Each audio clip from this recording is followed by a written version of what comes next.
لیکن اس کی بیوی جو ہے وہ اس کی ماں نہیں ہے، جھوٹ بول رہا ہے، منکر من القول وزورا، ایک اس نے غلط بات کی اور جھوٹ بولا ہے۔ لیکن چونکہ اس نے ایک جرم کیا ہے کہ اس اپنی بیوی کو بلا وجہ ماں سے تشبیہ کیوں دی۔ اب دیکھیں عورت کا مقام کہ ایک عورت کو کہہ بیٹھا، غصے میں آ گیا، جذبات میں آ گیا، خوشی سے تو کوئی بھی نہیں کہتا، خوشی سے کون کہتا ہے کہ تم میری ماں ہو، کہا تو غصے میں ہی ہوگا نا، غصے میں آ گیا، طیش میں آ گیا، کسی وجہ سے غصے میں آنے کے بعد وہ کہہ بیٹھا، لیکن اس کہنے کی اللہ نے کہا کہ سزا ہے اس پر۔ ہاں اگر اس نے ماں کہہ دیا اور ہمیشہ کے لیے بیوی کو چھوڑ دیا، ٹھیک ہے، حرام ہو گئی، جان چکی، جاؤ بھاگ جاؤ۔ لیکن اگر یہ بندہ یہ چاہتا ہے کہ پھر بیوی بھی میری بیوی رہے اور جو کچھ میں نے کیا ہے وہ بھی ہضم ہو جائے، تو ہم نہیں ہضم ہونے دیں گے۔ اس نے کیوں ایک عورت کی توہین کی؟ تو اس کے لیے سزا ہے، اور وہ کفارہ کیا ہے؟ فَتَحْرِيرُ رَقَبَةٍ، ایک غلام خرید کر کے آزاد، ایک غلام خرید کرے اور آزاد کرے۔ ایک غلام کتنے کا ملے گا؟ کیا خیال ہے آپ کو؟ اونٹ لینا ہے تو 5-8 ہزار میں مل جائے گا۔ یعنی ایک عورت کو جو اللہ نے بیوی بنا کے حلال کی تھی، صرف کہہ دیا تم حرام۔ ماں کہنے کا مقصد یہی تھا کہ وہ حرام۔ اس پر جرم کی سزا کیا ہے؟ فرمایا تحریر رقبہ، ایک غلام لے کے آزاد کرو۔ اچھا جی، اب غلام کہاں؟ اب غلام تو ہے کہیں نہیں، نہ جہاد رہا نہ غلام رہے، وہ تو بات ہی ختم ہو گئی۔ غلام کا معنی یہ تھوڑا ہوتا ہے کہ نوکر رکھ لو، غلام بن جائے، وہ اب بن جائے۔ اگر وہ غلام نہیں خرید سکتا، اور یا یہ ہے کہ غلام خریدنا چاہتا ہے لیکن ہے ہی نہیں، تو اب اس کی سزا یہ ہے کہ وہ 2 مہینے کے روزے۔ کیوں؟ روزہ رکھے گا تو صبر سیکھے گا نا، روزہ رکھے گا تو اپنے نفس کو کنٹرول کرنا سیکھے گا، اور روزہ رکھے گا تو اس کی قوات حیوانیہ جو ہے وہ مغلوب ہوں گی اور قوات ملکیہ جو ہے وہ غالب آئیں گی۔ روزہ رکھے گا، اس بیوی سے دور رہے گا نا، 2 مہینے متواتر روزے رکھنے ہیں، تو اب 2 مہینے کے روزے رکھے، اس نے غلط لفظ منہ سے کیوں نکالا؟ اچھا، اتفاق یہ ہے کہ وہ 2 مہینے کے روزے بھی نہیں رکھ سکتا۔ مثال کے طور پہ بوڑھا آدمی، مثال کے طور پہ اللہ نہ کرے وہ بیمار ہے کسی ایسی بیماری میں کہ اس کو لازماً کچھ نہ کچھ کھانا پڑتا ہے یا کچھ نہ کچھ دوائی لینی پڑتی ہے۔ بہت سارے لوگ ہیں بیچارے ایسے بیمار ہوتے ہیں کہ رمضان کے روزے بھی نہیں رکھتے، حالانکہ وہ چاہتے ہیں۔ تو فرمایا فَإِطْعَامُ 60 مِسْكِينًا، اب 60 مسکینوں کو کھانا کھلانا، اور یہ کب کھلائے؟ یہ کفارے سے من قبل ان یتماسا، اس بیوی کو ہاتھ نہ لگائے، چھوئے نہیں جب تک سزا نہ مکتے۔ کیوں کہا ہے اس نے بیوی کو حلال کو حرام کیوں کیا؟ کیوں توہین کی اس نے اپنی بیوی کی؟ کہ ساری زندگی اس نے اس کے ساتھ گزاری ہے، وہ اس کی بیوی ہے، وہ اس کی اولاد کی ماں ہے، وہ اس کے لیے دکھ سکھ کی ساتھی ہے، اور وہ اس کو حرام کر رہا ہے۔ جب چاہو حرام کر دو، جب چاہو حلال کر دو، کھیل ہے۔ تم نے عورت کو ایک گڑیا سمجھ رکھا ہے، تم نے عورت کو پتلی تماشا سمجھا ہوا ہے، تم نے عورت کو اپنے پاؤں کی جوتی سمجھا ہوا ہے کہ جب چاہا پہن لیا اور جب چاہا پاؤں سے پھینک دیا۔ نہیں، عورت کا تو ایک مقام۔ جب قرآن نازل ہوا، سرکار دو جہاں، رحمت دو جہاں، سیدنا محمد مصطفیٰ صلی اللہ علیہ وسلم نے فرمایا کہ بی بی خولہ کو بلاؤ، بھئی اللہ کا قرآن آ گیا۔ بی بی خولہ کو بھی بلایا گیا اور اس کے خاوند کو بھی بلایا گیا، تو حضور نے قرآن پاک کی تلاوت کی اور فرمایا کہ بھئی ایک غلام آزاد کرو۔ تو اس کے شوہر نے کہا کہ یا رسول اللہ، غلام تو میرے پاس نہیں ہے، میری اپنی گردن ہے، یہ میں پیش کر سکتا ہوں، غلام کہاں سے لیا؟ تو آپ نے فرمایا کہ ایسا کرو کہ تم غلام آزاد نہیں کر سکتے ہو تو 2 مہینے کے روزے رکھو۔ اس نے کہا یا رسول اللہ، میں دن میں 3 دفعہ نہ کھاؤں نا تو میں بے ہوش ہو جاتا، مجھے تکلیف ہے، میں بیمار ہوں، مجھے 3 دفعہ کم از کم دن میں کھانا پڑتا ہے،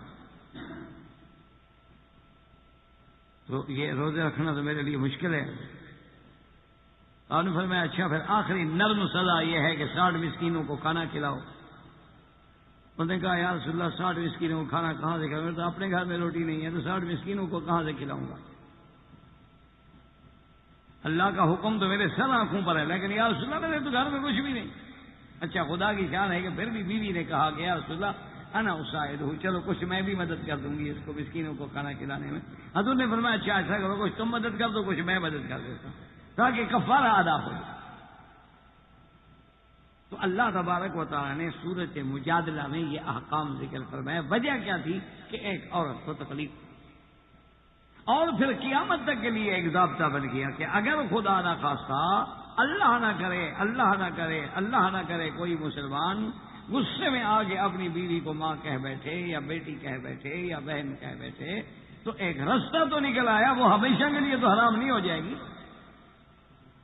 اس لیے اس کو سورۃ مجادلہ میں اللہ نے بڑی تفصیل سے ذکر کیا۔ اور اس کے بعد جو ہم نے سورت پڑھی، جو آیات مبارک پڑھی ہیں، چونکہ یہ بھی تحریم کا واقعہ ہے، حرمت کا واقعہ، اور وہ بھی تحریم کا واقعہ۔ اس سورت کا نام مجادلہ ہے اور اس سورت کا نام تحریم ہے۔ گو الحمدللہ اس درس کا کچھ حصہ سب سے پہلے درس میں ہم نے شروع کیا تھا، لیکن اتفاق سے وہ ضبط تسجیل میں نہ آ سکا،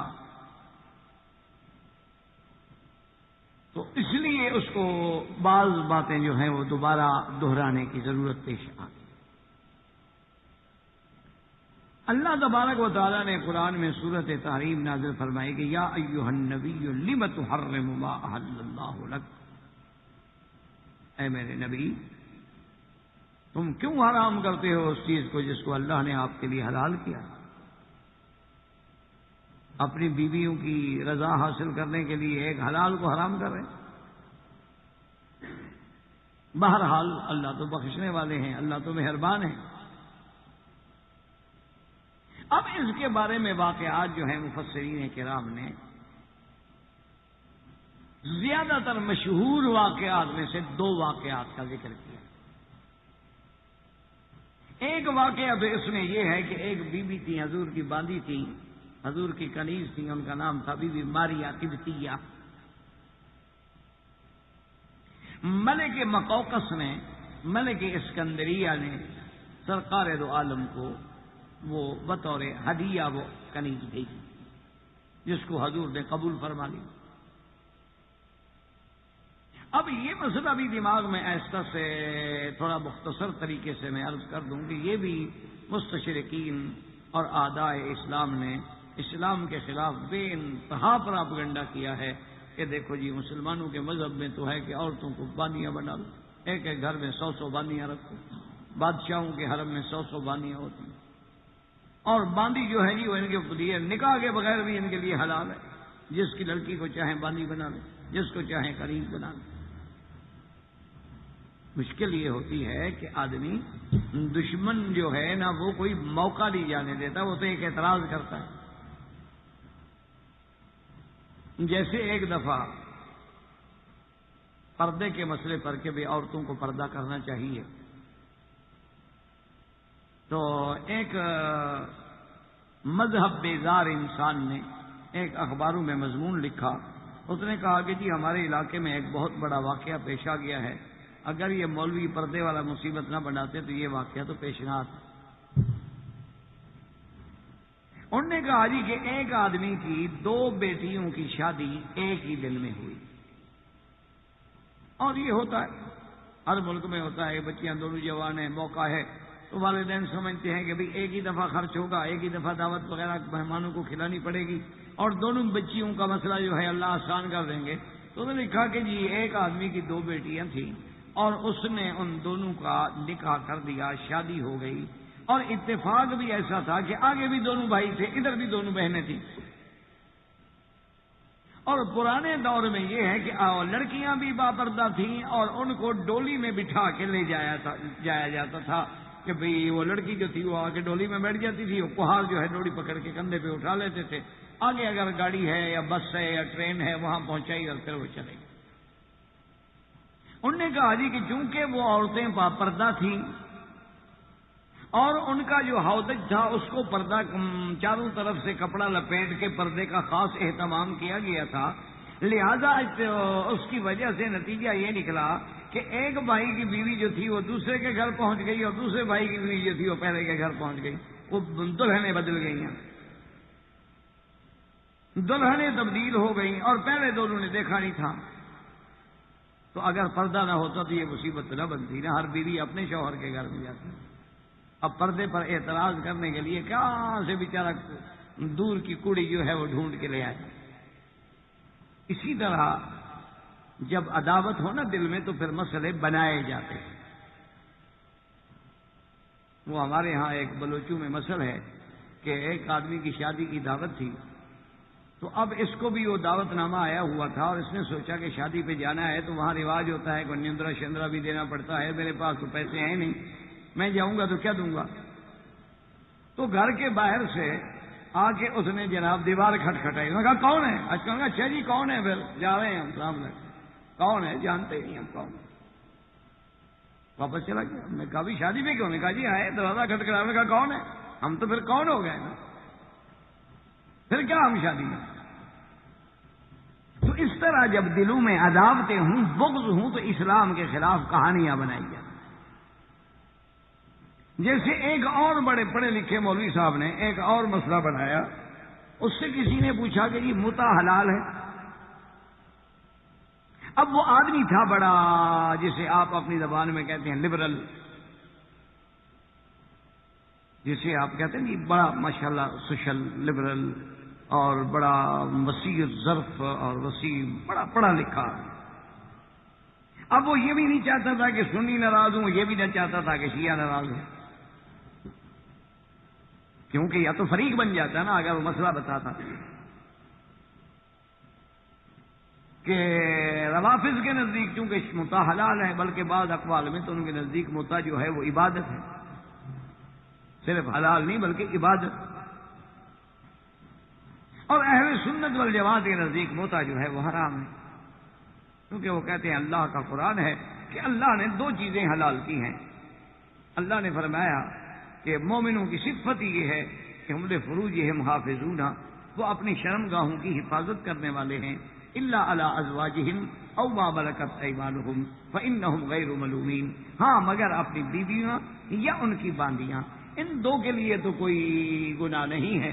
ورنہ فمن ابتغى وراء ذلک, ان کے علاوہ اور کوئی چیز ڈھونڈو تو وہ حد سے نکلنا ہے, وہ حرام. تو صرف حلال دو چیزیں رہ گئی, یا بیوی یا باندی. اور متع والی نہ بیوی بنتی ہے نہ باندی بنتی, باندی تو ہے نہیں. بیوی اس لیے نہیں بنتی کہ رات گئی بات گئی, نہ وہ خامند کی وارث بنتی ہے نہ خامند اس کا وارث بنتا ہے, تو وہ بیوی بھی نہیں بنتی. تو اس لیے جب اس بزرگ سے پوچھا گیا کہ جناب آپ کی رائے میں, چونکہ آپ کا بہت مطالعہ ہے, وسیع المطالعہ آدمی ہے, آپ نے بڑی دنیا میں علم حاصل کی ہے, آپ کی رائے میں کیا خیال ہے کہ متع حلال ہے یا حرام؟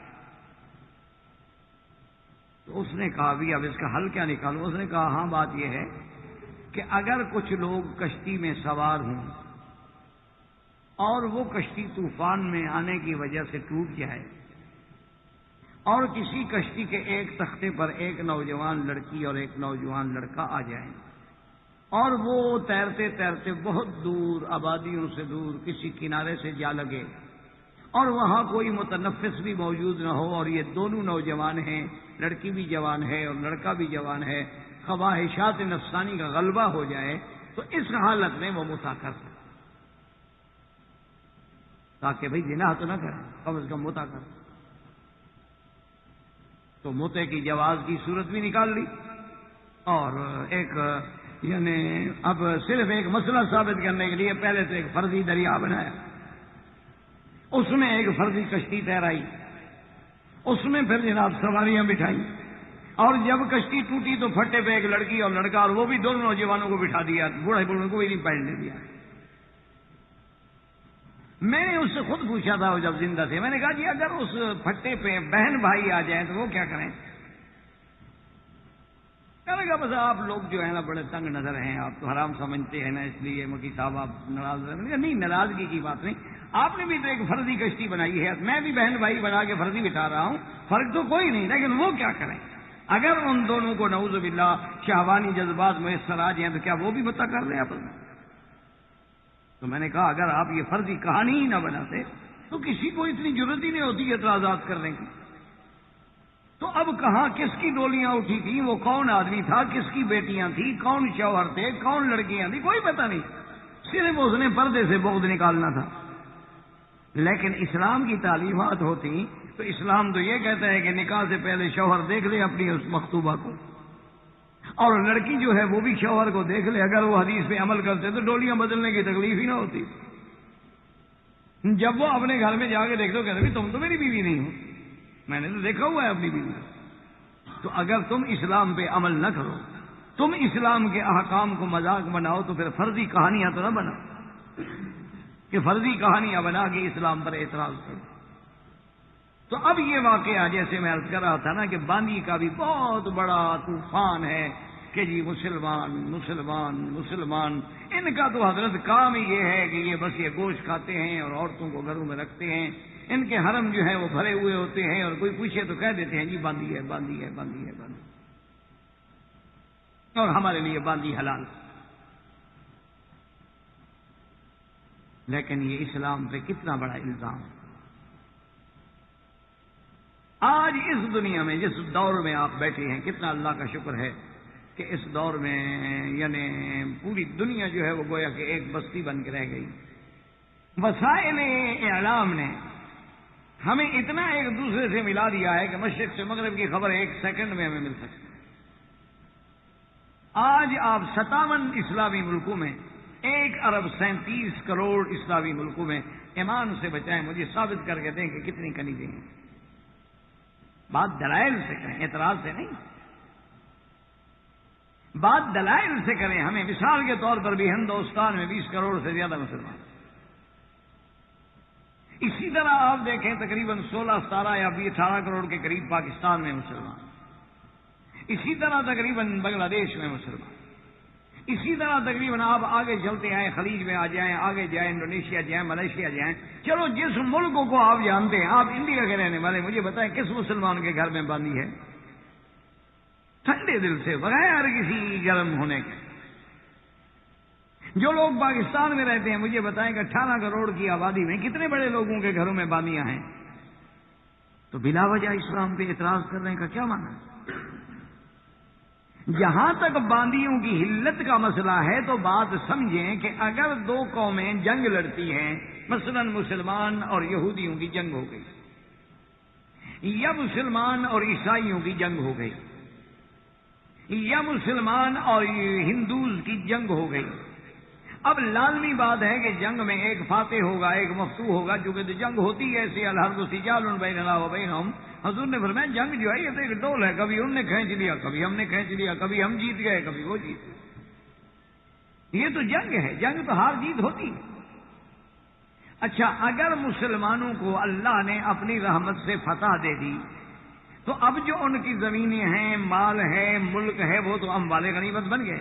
اب ان کے جو نوجوان قیدی ہیں، یہ نوجوان لڑکیاں ہیں، عورتیں ہیں، وہ قید میں آ گئیں۔ اب اس کے بارے میں آپ عدل سے انصاف سے فیصلہ کریں کہ ہمیں کیا کرنا چاہیے، وہ تو دشمن کے آدمی ہیں، کیا ہم ان کو قتل کر دیں؟ یہ عدل ہے؟ بھئی جب وہ قید ہو گئے یا سرنڈر ہو گئے، شکست کھا گئے، تو اب جو بیچارے نہتے قیدی ہمارے ہاتھ میں سب قیدی ہم قتل کر دیں، یہ عدل ہوگا؟ یہ انصاف ہوگا؟ اچھا اگر ہم ان کو قتل نہ کریں تو کیا کریں؟ کہیں جی جاؤ جی مہربانی تمہاری، ابھی تو ہماری آپ سے لڑائی تھی لیکن اب آپ جہاں جانا چاہتے ہیں چلے جائیں، تاکہ وہ جا کر پھر ہمارے خلاف طاقت پکڑیں، قوت پکڑیں، اور پھر آ کر ہم پر حملہ آور ہوں۔ یہ کون سی عقل بندی ہے، یا کون سا ملک ہے، یا کون سی دنیا کی قوم ہے جو ایسا کرتی ہے؟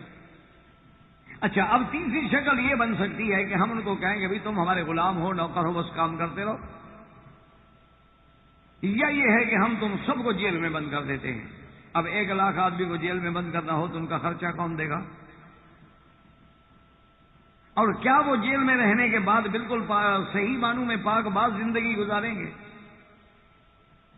تو یہ تو اسلام نے رحمت کی کہ نہ قتل کرو، نہ ان کو قیدی بناؤ، نہ ان کو بیچاروں کو بے یار و مددگار چھوڑ کے کہو کہ جی نکل جاؤ دوسرے ملک میں، ہمارے ملک میں تم نہیں رہ سکتے ہو، جہاں مرضی آ جاؤ۔ وہ چاہے بیچارے مر جائیں، کیموں میں مر جائیں، سردیوں میں مر جائیں، گرمیوں میں مر جائیں، بلکہ اسلام نے حکم دیا کہ بھئی مجاہدین میں جیسے مال تقسیم کیا گیا ہے، اسی طرح یہ لڑکے بھی اور لڑکیاں بھی تقسیم کر دو۔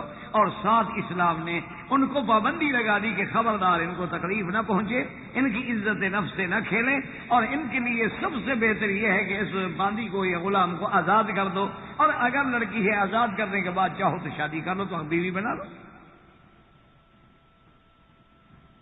اگر تم اس کو آزاد کرنا نہیں چاہتے ہو تو تمتع تمہارے لیے جائز ہے، اس کا خرچہ دو، اس کا دفقہ دو، اس کو عزت کے ساتھ اپنے گھر میں رکھو، تاکہ بجائے وہ دھکے کھاتی رہے اور بازاروں میں پھرتی رہے اور دوسرے ملکوں میں جا کے بکتی پھرے۔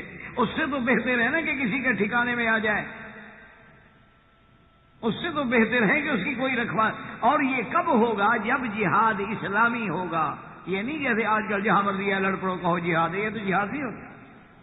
جہاد کے شروط ہیں، جہاد کے لیے اسلام نے شرطیں رکھی ہیں کہ جہاد کب ہوگا، کیسے ہوگا، اور اس جہاد میں جب اللہ تمہیں فتح دیں گے اور ایسی کوئی شکل پیش آئے تو اب جب نہ جہاد رہے نہ اسلامی طریقے سے وہ بات رہی، اس لیے بانیوں کا وجود بھی نہیں، کنیزوں کا وجود بھی نہیں، اور بلا وجہ پر اسلام کو مطعون کرنے کی یا اسلام بتان کرنے کی آخر کیا ضرورت ہے؟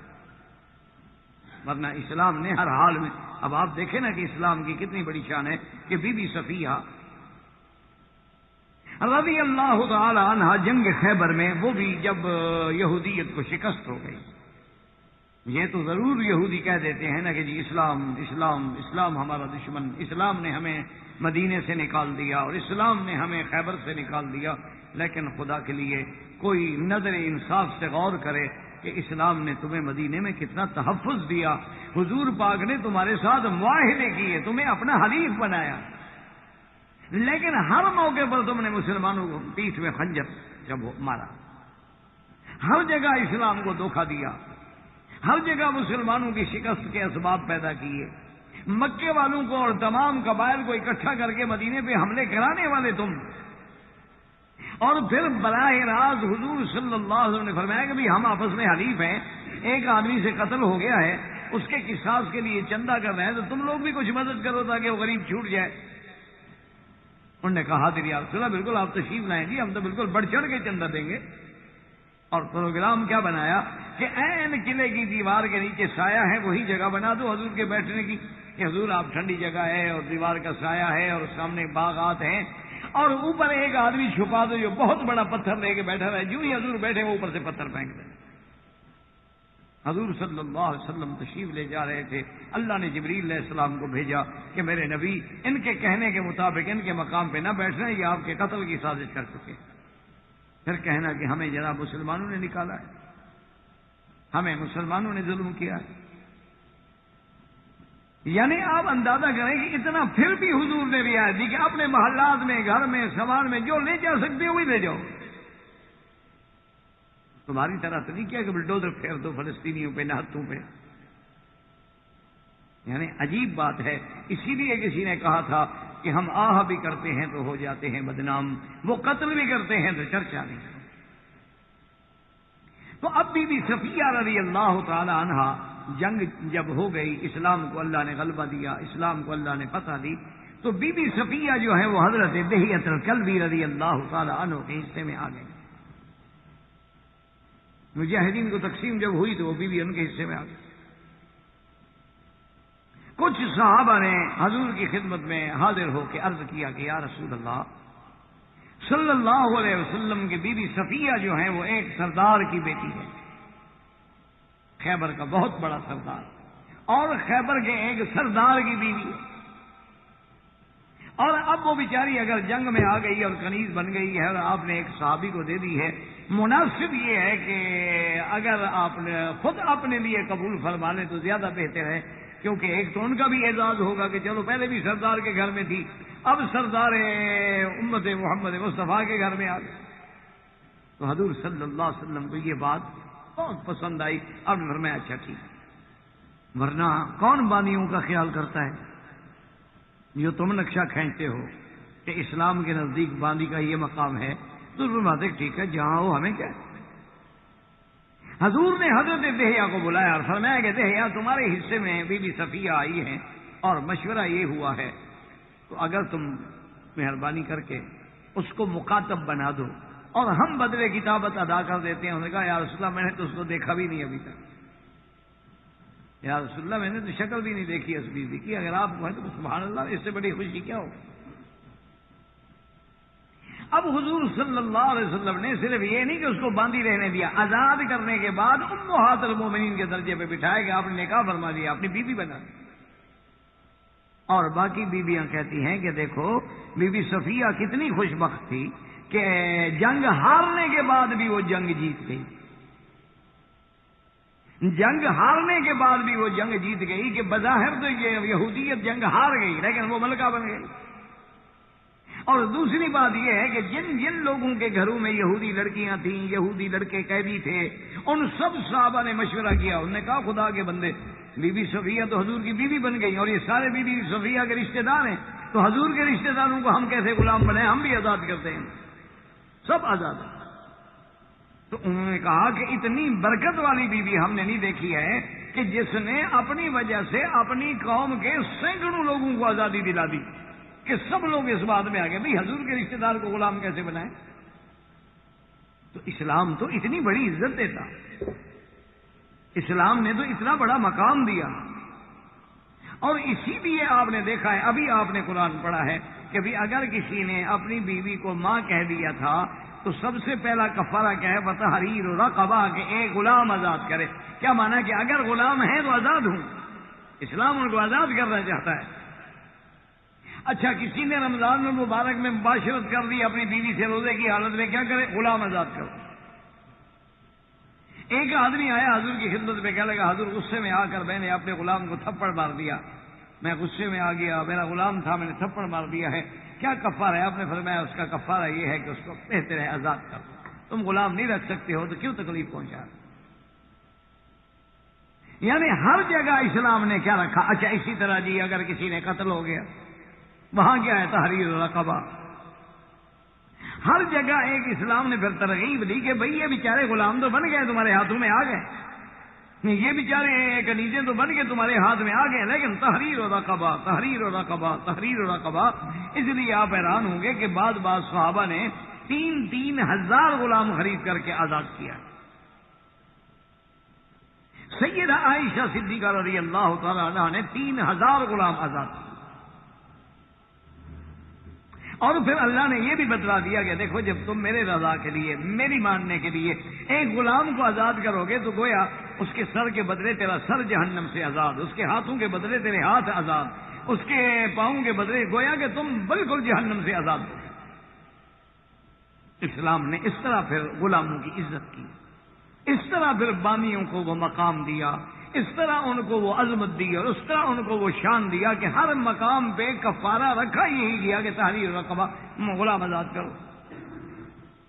اسی لیے روایات میں موجود ہے کہ سیدنا ابو بکر رضی اللہ تعالیٰ عنہ غلام خریدتے اور آزاد کر دیتے، غلام خریدتے اور آزاد کرتے تھے۔ ایک دن باپ نے بلا لیا، کہنے لگے کہ بیٹا ابو بکر تم غلام خریدتے ہو آزاد کر دیتے ہو، بڑی اچھی بات ہے، بڑی اچھی بات ہے، لیکن مہربانی کیا کرو کچھ اپنے لیے فکر بھی کرو، تم تو ضعیف کمزور اور بوڑھے اور بیچارے لاغر اس قسم کے، کوئی مضبوط قسم کا غلام جو ہو نا، تکڑے قسم کے جوان ان کو لے کے آزاد کرو تاکہ کل دکھ سکھ میں وہ بھی تیری مدد کریں گے۔ تو حضرت ابو بکر فرماتے ہیں کہ میں نے ابا سے کہا کہ ابا جان میں بھی تو اپنے لیے کر رہا ہوں، میں بھی اپنے لیے غلام آزاد کر رہا ہوں، باقی وہ میری مدد کریں گے۔ تو ابا حیران ہوئے، انہوں نے کہا کہ کیسے یہ بیچارے خود بھی کمزور، انہوں نے کہا ابا تم دنیا کی فکر کر رہے ہو، میں آخرت کی مدد کی فکر کر رہا ہوں کہ جب آخرت میں اللہ تبارک و تعالیٰ مجھے بدلہ دیں گے، اللہ مجھے انعام دیں گے، تو اس انعام کا کیا مقابلہ ہے، دنیا تو آنی جانی تھی۔ تو اس لیے آج جو ہم نے سورت مبارک تلاوت کی ہے، لیکن اللہ کے قرآن میں غور کریں کہ ایک قسم کی یعنی ناراضگی بھی ہے، عتاب بھی ہے، تنبیہ بھی ہے، لیکن لطف و کرم بھی ہے۔ یعنی موقع جو ہے وہ تو تنبیہ کا ہے، اللہ پاک تنبیہ فرما رہے ہیں اپنے پیغمبر کو، لیکن اس تنبیہ کے پیرائے میں بھی جو لطف و کرم ہے، جو مقام نبوت ہے، جو مقام سرکار دو عالم ہے، فرمایا یا ایھا النبی لم تحرم ما احل اللہ لک تبتغی مرضات ازواجک واللہ غفور رحیم قد فرض اللہ لکم تحلة ایمانکم واللہ مولاکم وهو العلیم الحکیم۔ یعنی آپ اندازہ فرمائیں کہ اللہ نے یہ نہیں فرمایا کہ یا محمد، یا احمد، لقب سے خطاب فرمایا کہ یا ایھا النبی، حالانکہ کتاب کا وقت ہے لیکن خطاب لقب کے ساتھ۔ خطاب جو ہے یہ شان محمد مصطفیٰ ہے۔ سارے قرآن میں دیکھ رہے ہیں اللہ فرمائے گی یا آدم اسکن، اللہ پاک فرمائے گی اانت قلت للناس اذ قال اللہ یا عیسی ابن مریم اانت قلت للناس اتخذونی، تو عیسیٰ ابن مریم۔ اسی طرح اللہ پاک نے حضرت ابراہیم، حضرت موسیٰ علیہ السلام، لیکن یہ شان میرے محبوب کی ہے، محبوب دو عالم کی ہے، رحمت مجسم سیدنا محمد مصطفیٰ کی ہے کہ جب بھی خطاب کیا ہے تو لقب سے پکارا ہے، کبھی یا ایھا المزمل، یا ایھا المدثر، حالانکہ یہ عتاب کا مقام ہے، ناراضگی کا مقام ہے، لیکن اللہ فرماتے ہیں یا ایھا النبی لم تحرم ما احل اللہ لک تبتغی مرضات ازواجک واللہ غفور رحیم۔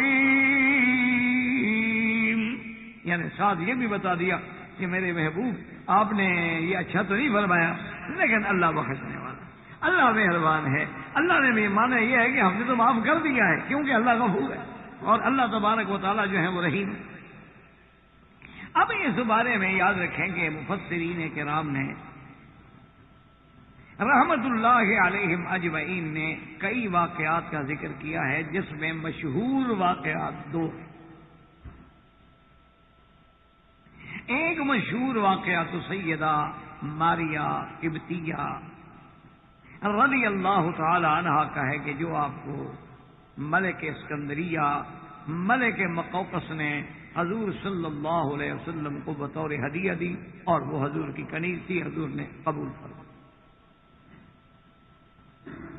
ایک واقعہ مبارک تو یہ ہے کہ حضور صلی اللہ علیہ وسلم نے یعنی بی بی ماریہ کو حرام، تفصیل سے انشاءاللہ زندگی تو عرض کروں گا۔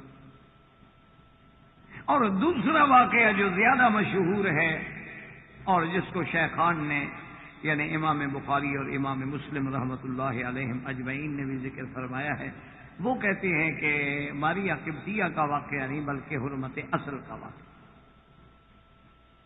کہ حضور صلی اللہ علیہ وسلم نے اپنے لیے شہد کو حرام کیا تھا کہ آج کے بعد شہد میرے لیے حرام ہے، اصل میرے لیے حرام ہے۔ اس پہ یہ اللہ کے قرآن کی آیات نازل ہوئی، زندگی باقی تو انشاءاللہ بات باقی۔ وما علینا الا البلاغ وآخر دعوانا وکفى والصلاة والسلام على خاتم الأنبياء سيدنا محمد المصطفى وعلى آله المجتبى۔ برادران اسلام، واجب الاحترام بزرگوں، دوستوں، عزیز نوجوانوں، الحمدللہ آپ کے اس مسجد مستشفیٰ میں جو سلسلہ دروس اللہ کی رحمت سے جاری ہوا ہے، جس میں اسلام اور عورت کا مقام کے بارے میں ہم نے سابقہ درس میں بھی یہ سورت مبارک کی آیات تلاوت کی تھی۔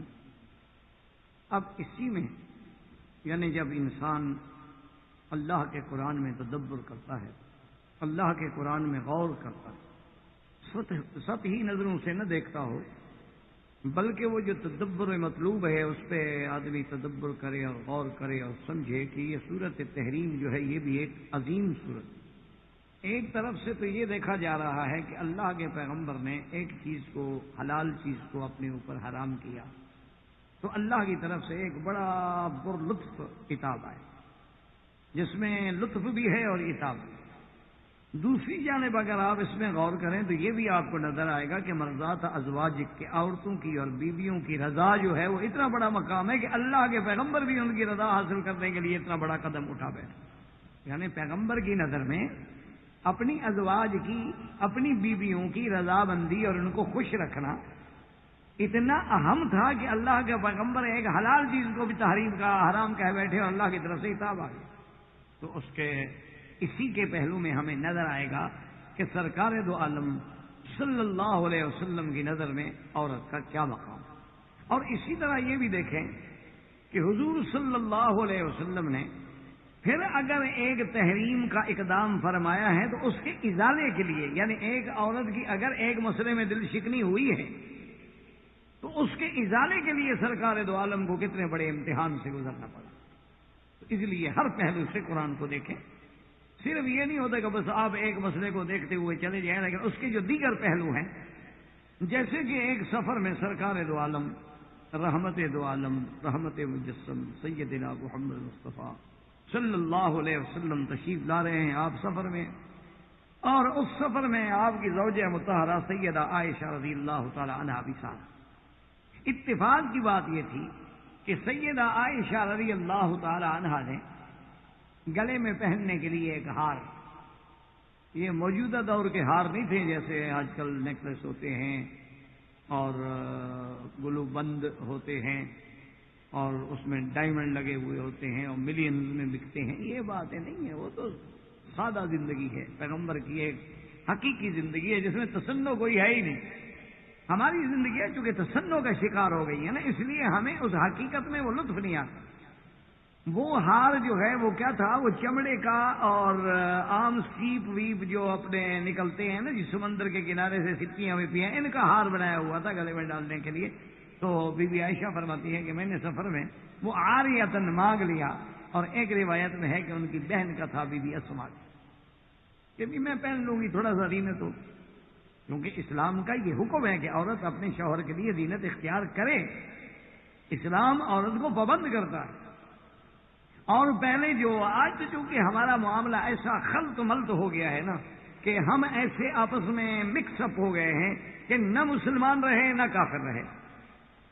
اور اسی لیے اپنا ایک دفعہ بہت پرانی بات ہے، حضرت قاضی احسان احمد شجاع آبادی رحمۃ اللہ علیہ جو بہت بڑے عظیم خطیب لیڈر تھے، جن کی ساری زندگی اللہ کے دین کی خدمت میں اور کفر سے لڑتے ہوئے گزر گئی، مجھے یاد ہے کہ انہوں نے ایک تقریر میں فرمایا تھا کہ بھائی بگڑی ہوئی عقل سے حماقت اچھی، بگڑی ہوئی عقل سے حماقت اچھی، اور دھوکے کی محبت سے عداوت اچھی۔ یہ نہیں کہ آدمی کبھی تو پاگل ہو جائے، کبھی ٹھیک ہو جائے، کبھی پاگل ہو جائے کبھی ٹھیک، اس سے اچھا ہے کہ تو پاگل ہو جائے نا۔ چلو لوگ یہ تو سمجھے نا کہ پاگل ہے، اب سمجھ رہے کہ اچھا ہے وہ پھر پاگل ہو جائے۔ تو اس لیے ہمیشہ بات یہ ہے کہ انسان کو اسی لیے قرآن کہتا ہے کہ وہ تو خلوف السلم کافۃ، یا تو پورے کے پورے اسلام کے اندر داخل ہو جائے، پورے کے پورے نکل جائے۔ اللہ کے ہاں مذبذب کا کوئی مقام نہیں کہ مذبذبین بین ذالک لا الہ الا ولا الہ الا، ہم کہیں کہ خدا بھی راضی ہو، شیطان بھی راضی ہو، ہم مغرب کی تہذیب کو بھی اپنا لیں اور اسلام بھی نہ جانے دیں۔ یہ وہ چکر ہے ہمارے دماغوں میں جس کی وجہ سے سمجھ نہیں آ رہی آدمی۔ یا تو آپ تہذیب اسلام، تہذیب محمدی، تہذیب ازواج مصطفیٰ، تہذیب اہل بیت النبی المصطفیٰ، تہذیب صحابہ، تہذیب اہل بیت صحابہ، ان پر نظر ڈالیں گے، اب آپ کو اپنے آپ کو اسلامی زندگی میں ڈالیں گے، پھر اسلام کے محاسن آپ پر کھلیں گے۔ ورنہ اسلام تو حکم دیتا ہے کہ سب سے بڑی یعنی کامیاب اور اچھی عورت اللہ کی نظر میں وہ ہے کہ جب خامن داخل ہو اذا رأتھا سرتھا، کہ جب دیکھے تو خوش، یعنی خامن بھی آئے تو اس کو خوشی ملے، اس کو بنی سمری بیوی ملے۔ اب اگر ہم نے یہ تہذیب اسلامی بھلا ڈالی ہے کہ اب تو ہمارا یہ حال ہوتا ہے نا کہ جب بھی خامن گھر میں آئے گا تو وہ بنگن سے بھی نیچے بیٹھی ہوگی، وہ جناب آپ دیکھیں کہ کو بال کھلے ہوئے ہیں اور 4 دن سے مٹی پڑی ہوئی ہے، اور ایسے دیکھ میں نے معلوم ہوگا کہ میرے گھر میں خدا جانے کو دیو آ گیا ہے، کو بھوت آ گیا ہے، کیا دیکھتے ہوئے بندے کو ڈر لگے گا۔ تو یہ اسلام کی تہذیب نہیں ہے۔ اس کے مقابلے پہ جب ہم دیکھتے ہیں کہ مغرب کی تہذیب یافتہ عورت ہے، وہ جناب نقش سنوری ہوئی ہے اور بنی ہوئی ہے اور ٹھنی ہوئی ہے، ہم کہتے ہیں دیکھو جی وہ تو بہت اچھے ہیں۔ حالانکہ اسلام تو اتنا آگے ہے، اسلام کہتا ہے کہ خوبی یہ ہے عورت کی، اور حضور نے فرمایا کہ جو عورت میک اپ کر کے سنگار کر کے تیار ہو کے اپنے خاوند کے لیے گھر میں بیٹھی ہے، اس کو اللہ اس مجاہد کے برابر ثواب دیتے ہیں جو بارڈر پہ گھوڑا باندھ کے حفاظت کر رہا ہے مسلمانوں کے ملک کی۔ جب یہ بھی مجاہدہ ہے کہ اپنے خاوند کو گناہوں سے روکنا چاہتے۔ اسی طرح ایک لکھتے ہیں کہ ایک عورت تھی جو بڑی ولی اللہ تھی، اللہ ان کی قبر پہ کروڑوں رحمتیں کریں، ایسی عورتیں بھی تو گزری۔ حضرت حاجی امداد اللہ صاحب کی 2 بیویاں تھیں، تو ان کے بعد شاگردوں نے، ان کے بعد رشتہ داروں نے، عزیزوں نے لکھا ہے کہ بیویوں پر بھی اللہ کی عبادت کا، اللہ کے ذکر کا اور قرآن کا اور حدیث کا اور اتباع سنت کا ایسا رنگ چڑھا ہوا تھا، بس یہی فرق معلوم ہوتا تھا کہ یہ مرد ہیں وہ عورت ہیں، ورنہ حاجی صاحب سے وہ کم نہیں تھی مرتبہ۔ یعنی اندازہ کریں حاجی امداد اللہ صاحب جن کا حضرت گنگوئی مرید ہو، حضرت گنگوئی جیسا آدمی جن کا مرید ہو، وہ کہتے ہیں کہ ان کی بیویاں بھی اتنے اللہ کے ذکر میں، اللہ تبارک و تعالیٰ عطا کہ ایک بزرگ نے لکھا ہے نا، شیخ الحدیث کا ایک واقعہ میں نے کبھی پڑھا تھا، آپ بیتی میں اللہ عالم، وہ فرماتے تھے کہ جب میں جوان تھا، جوانی تھی، تو بڑا شوق ہوتا تھا، قرآن شریف حفظ کیا تھا، الحمدللہ علم پڑھ رہے تھے، تو بڑا ذوق ہوتا تھا کہ آج اس مسجد میں 2 پارے پڑھ رہے ہیں اور آج اس مسجد میں 2 پارے پڑھ رہے ہیں اور آج اس مسجد میں 2 پارے پڑھ رہے ہیں، رمضان کی راتیں ہیں جناب 4 مسجدوں میں قرآن۔ یہ ذوق کی باتیں ہیں، ہمیں تو پھر مسئلے کی تحقیق شروع ہو جاتی ہے نا، مسئلہ صرف اسی وہ ڈھونڈتے ہیں ہم کہ عبادت سے کس طرح روکنا ہے، وہ مسئلہ ہم نہیں ڈھونڈتے کہ عبادت کس طرح زیادہ کرنی ہے۔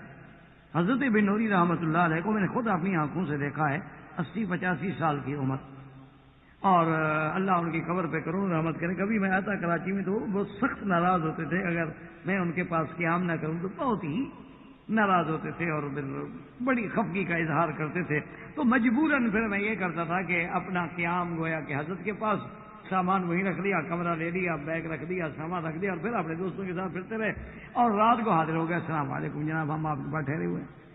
تو حضرت رحمت اللہ علیہ آپ اندازہ کریں کہ رمضان کی راتوں میں اسی مسجد نیو ٹاؤن کے مدرسے کی جو مسجد ہے ماشاءاللہ بہت بڑی مسجد ہے، وہاں 20 تراویحاں پڑھتے جماعت کے ساتھ، اور وہ 20 تراویحاں پڑھانے والے بھی قاری تھے، کم از کم 2 گھنٹے لگتے تھے 20 تراویح پڑھنے، اور جب بھی اس تراویحاں پڑھا کے حضرت فارغ ہو جاتے تو فوراً دارالحدیث میں آ جاتے جہاں درس حدیث دیتے تھے، اور وہاں جناب قاری ہوتے تھے، حضرت کے شاگرد ہوتے تھے، مختلف قراء تھے، کوئی ساؤتھ افریقہ کا تھا اور کوئی کسی کا تھا اور کسی کا تھا، تو جو سب سے خوبصورت قرآن پڑھنے والا اور بہترین تجوید کے ساتھ پھر اس شاگرد کو حکم دیتے کہ ابھی جو ہے ہم دارالحدیث میں قرآن سنیں گے، پھر وہاں کھڑے ہو کے 3 پارے سنتے، اور جو ذوق والے لوگ تھے پھر وہ سارا دارالحدیث بھر جاتا، یعنی 2 گھنٹے وہاں کھڑے ہیں اور یہاں اب پھر شاگرد کے پیچھے کھڑے ہیں اور وہ 3 پارے منزل پڑھ رہا، اور فارغ ہوتے اور اس کے بعد جناب تشریف لے آتے، کوئی مہمان آیا، وہ آیا، پہنچا، اس کے بعد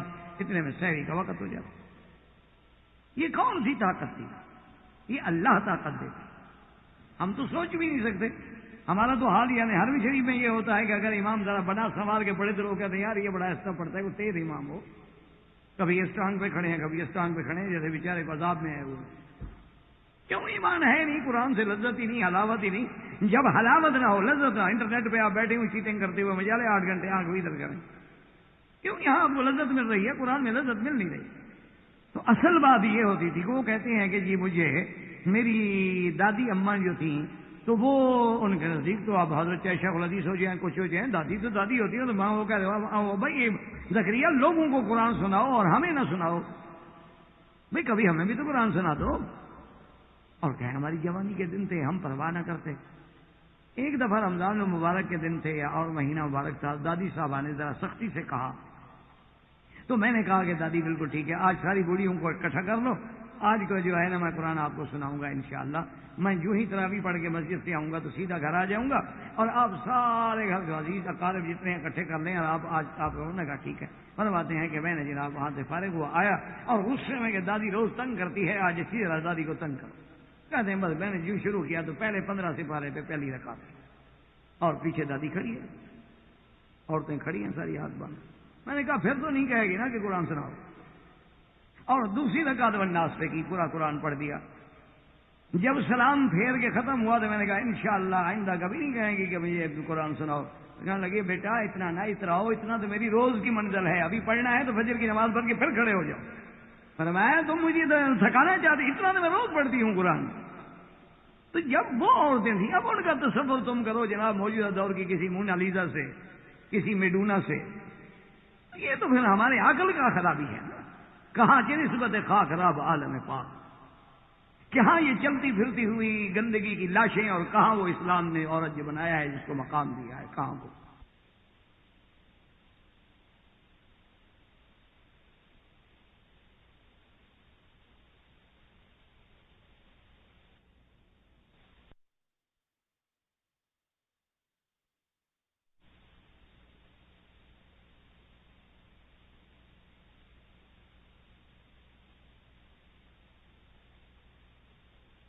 جو شروع کیا تو پہلے 15 سپارے پہ پہلی رکعت کی، اور پیچھے دادی کھڑی ہے، عورتیں کھڑی ہیں ساری ہاتھ باندھ۔ میں نے کہا پھر تو نہیں کہے گی نا کہ قرآن سناؤ۔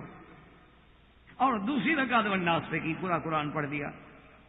جب سلام پھیر کے ختم ہوا تو میں نے کہا انشاءاللہ آئندہ کبھی نہیں کہیں گی کہ مجھے قرآن سناؤ۔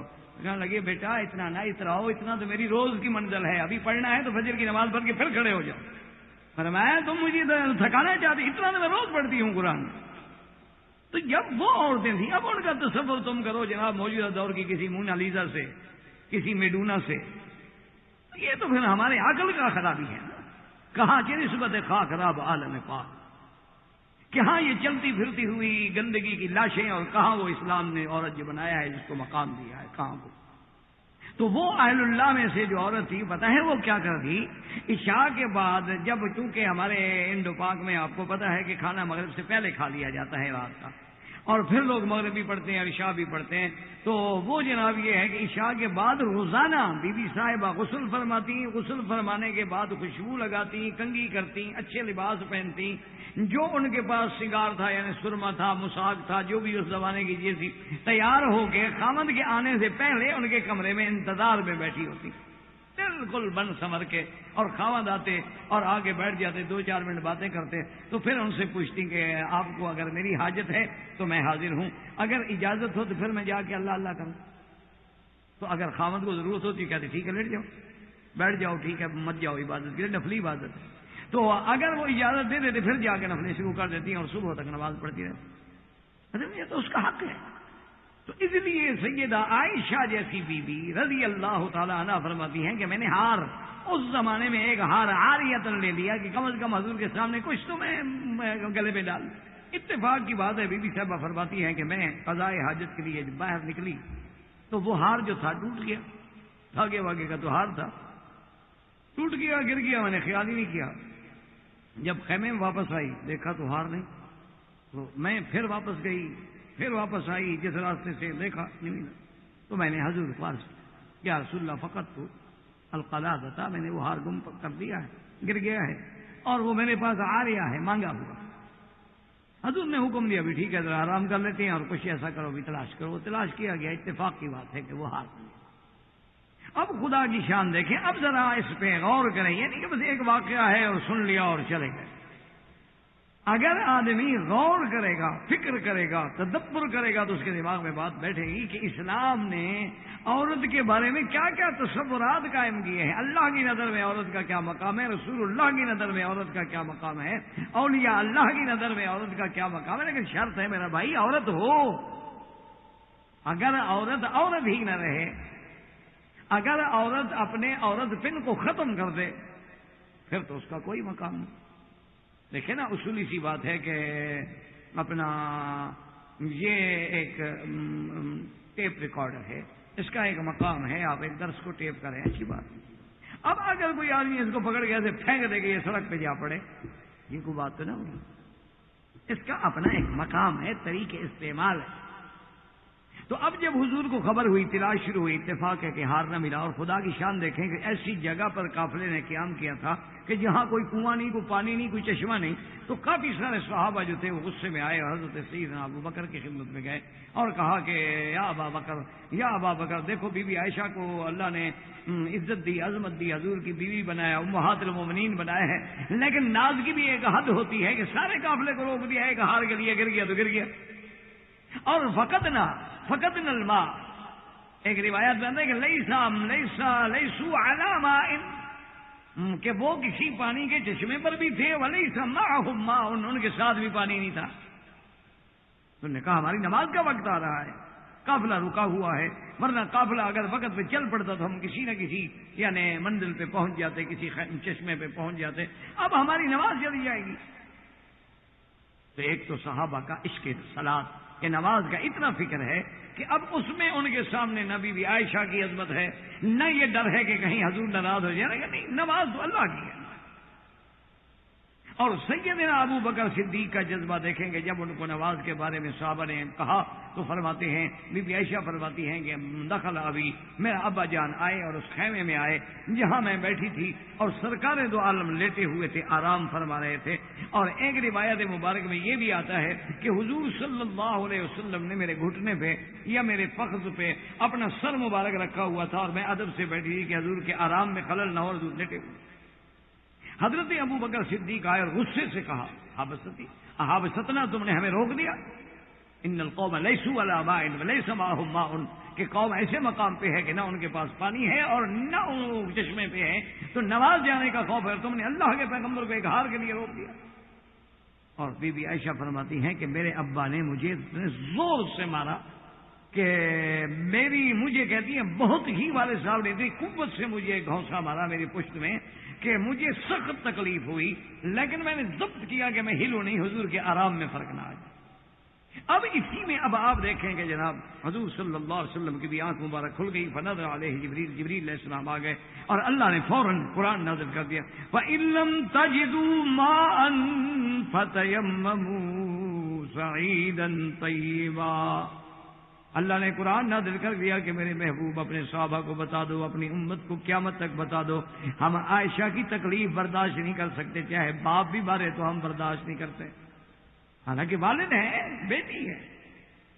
اتنا بڑا مقام ہے اللہ کا، اللہ کے ہاں عورت کا، کہ اللہ نے قرآن نازل کر کے حضور کی امت کو قیامت تک کے لیے چھڑا دیا ایک عورت کی وجہ سے کہ فَإِن لَّمْ تَجِدُوا مَاءً فَتَيَمَّمُوا صَعِيدًا طَيِّبًا وَامْسَحُوا بِوُجُوهِكُمْ وَأَيْدِيكُمْ.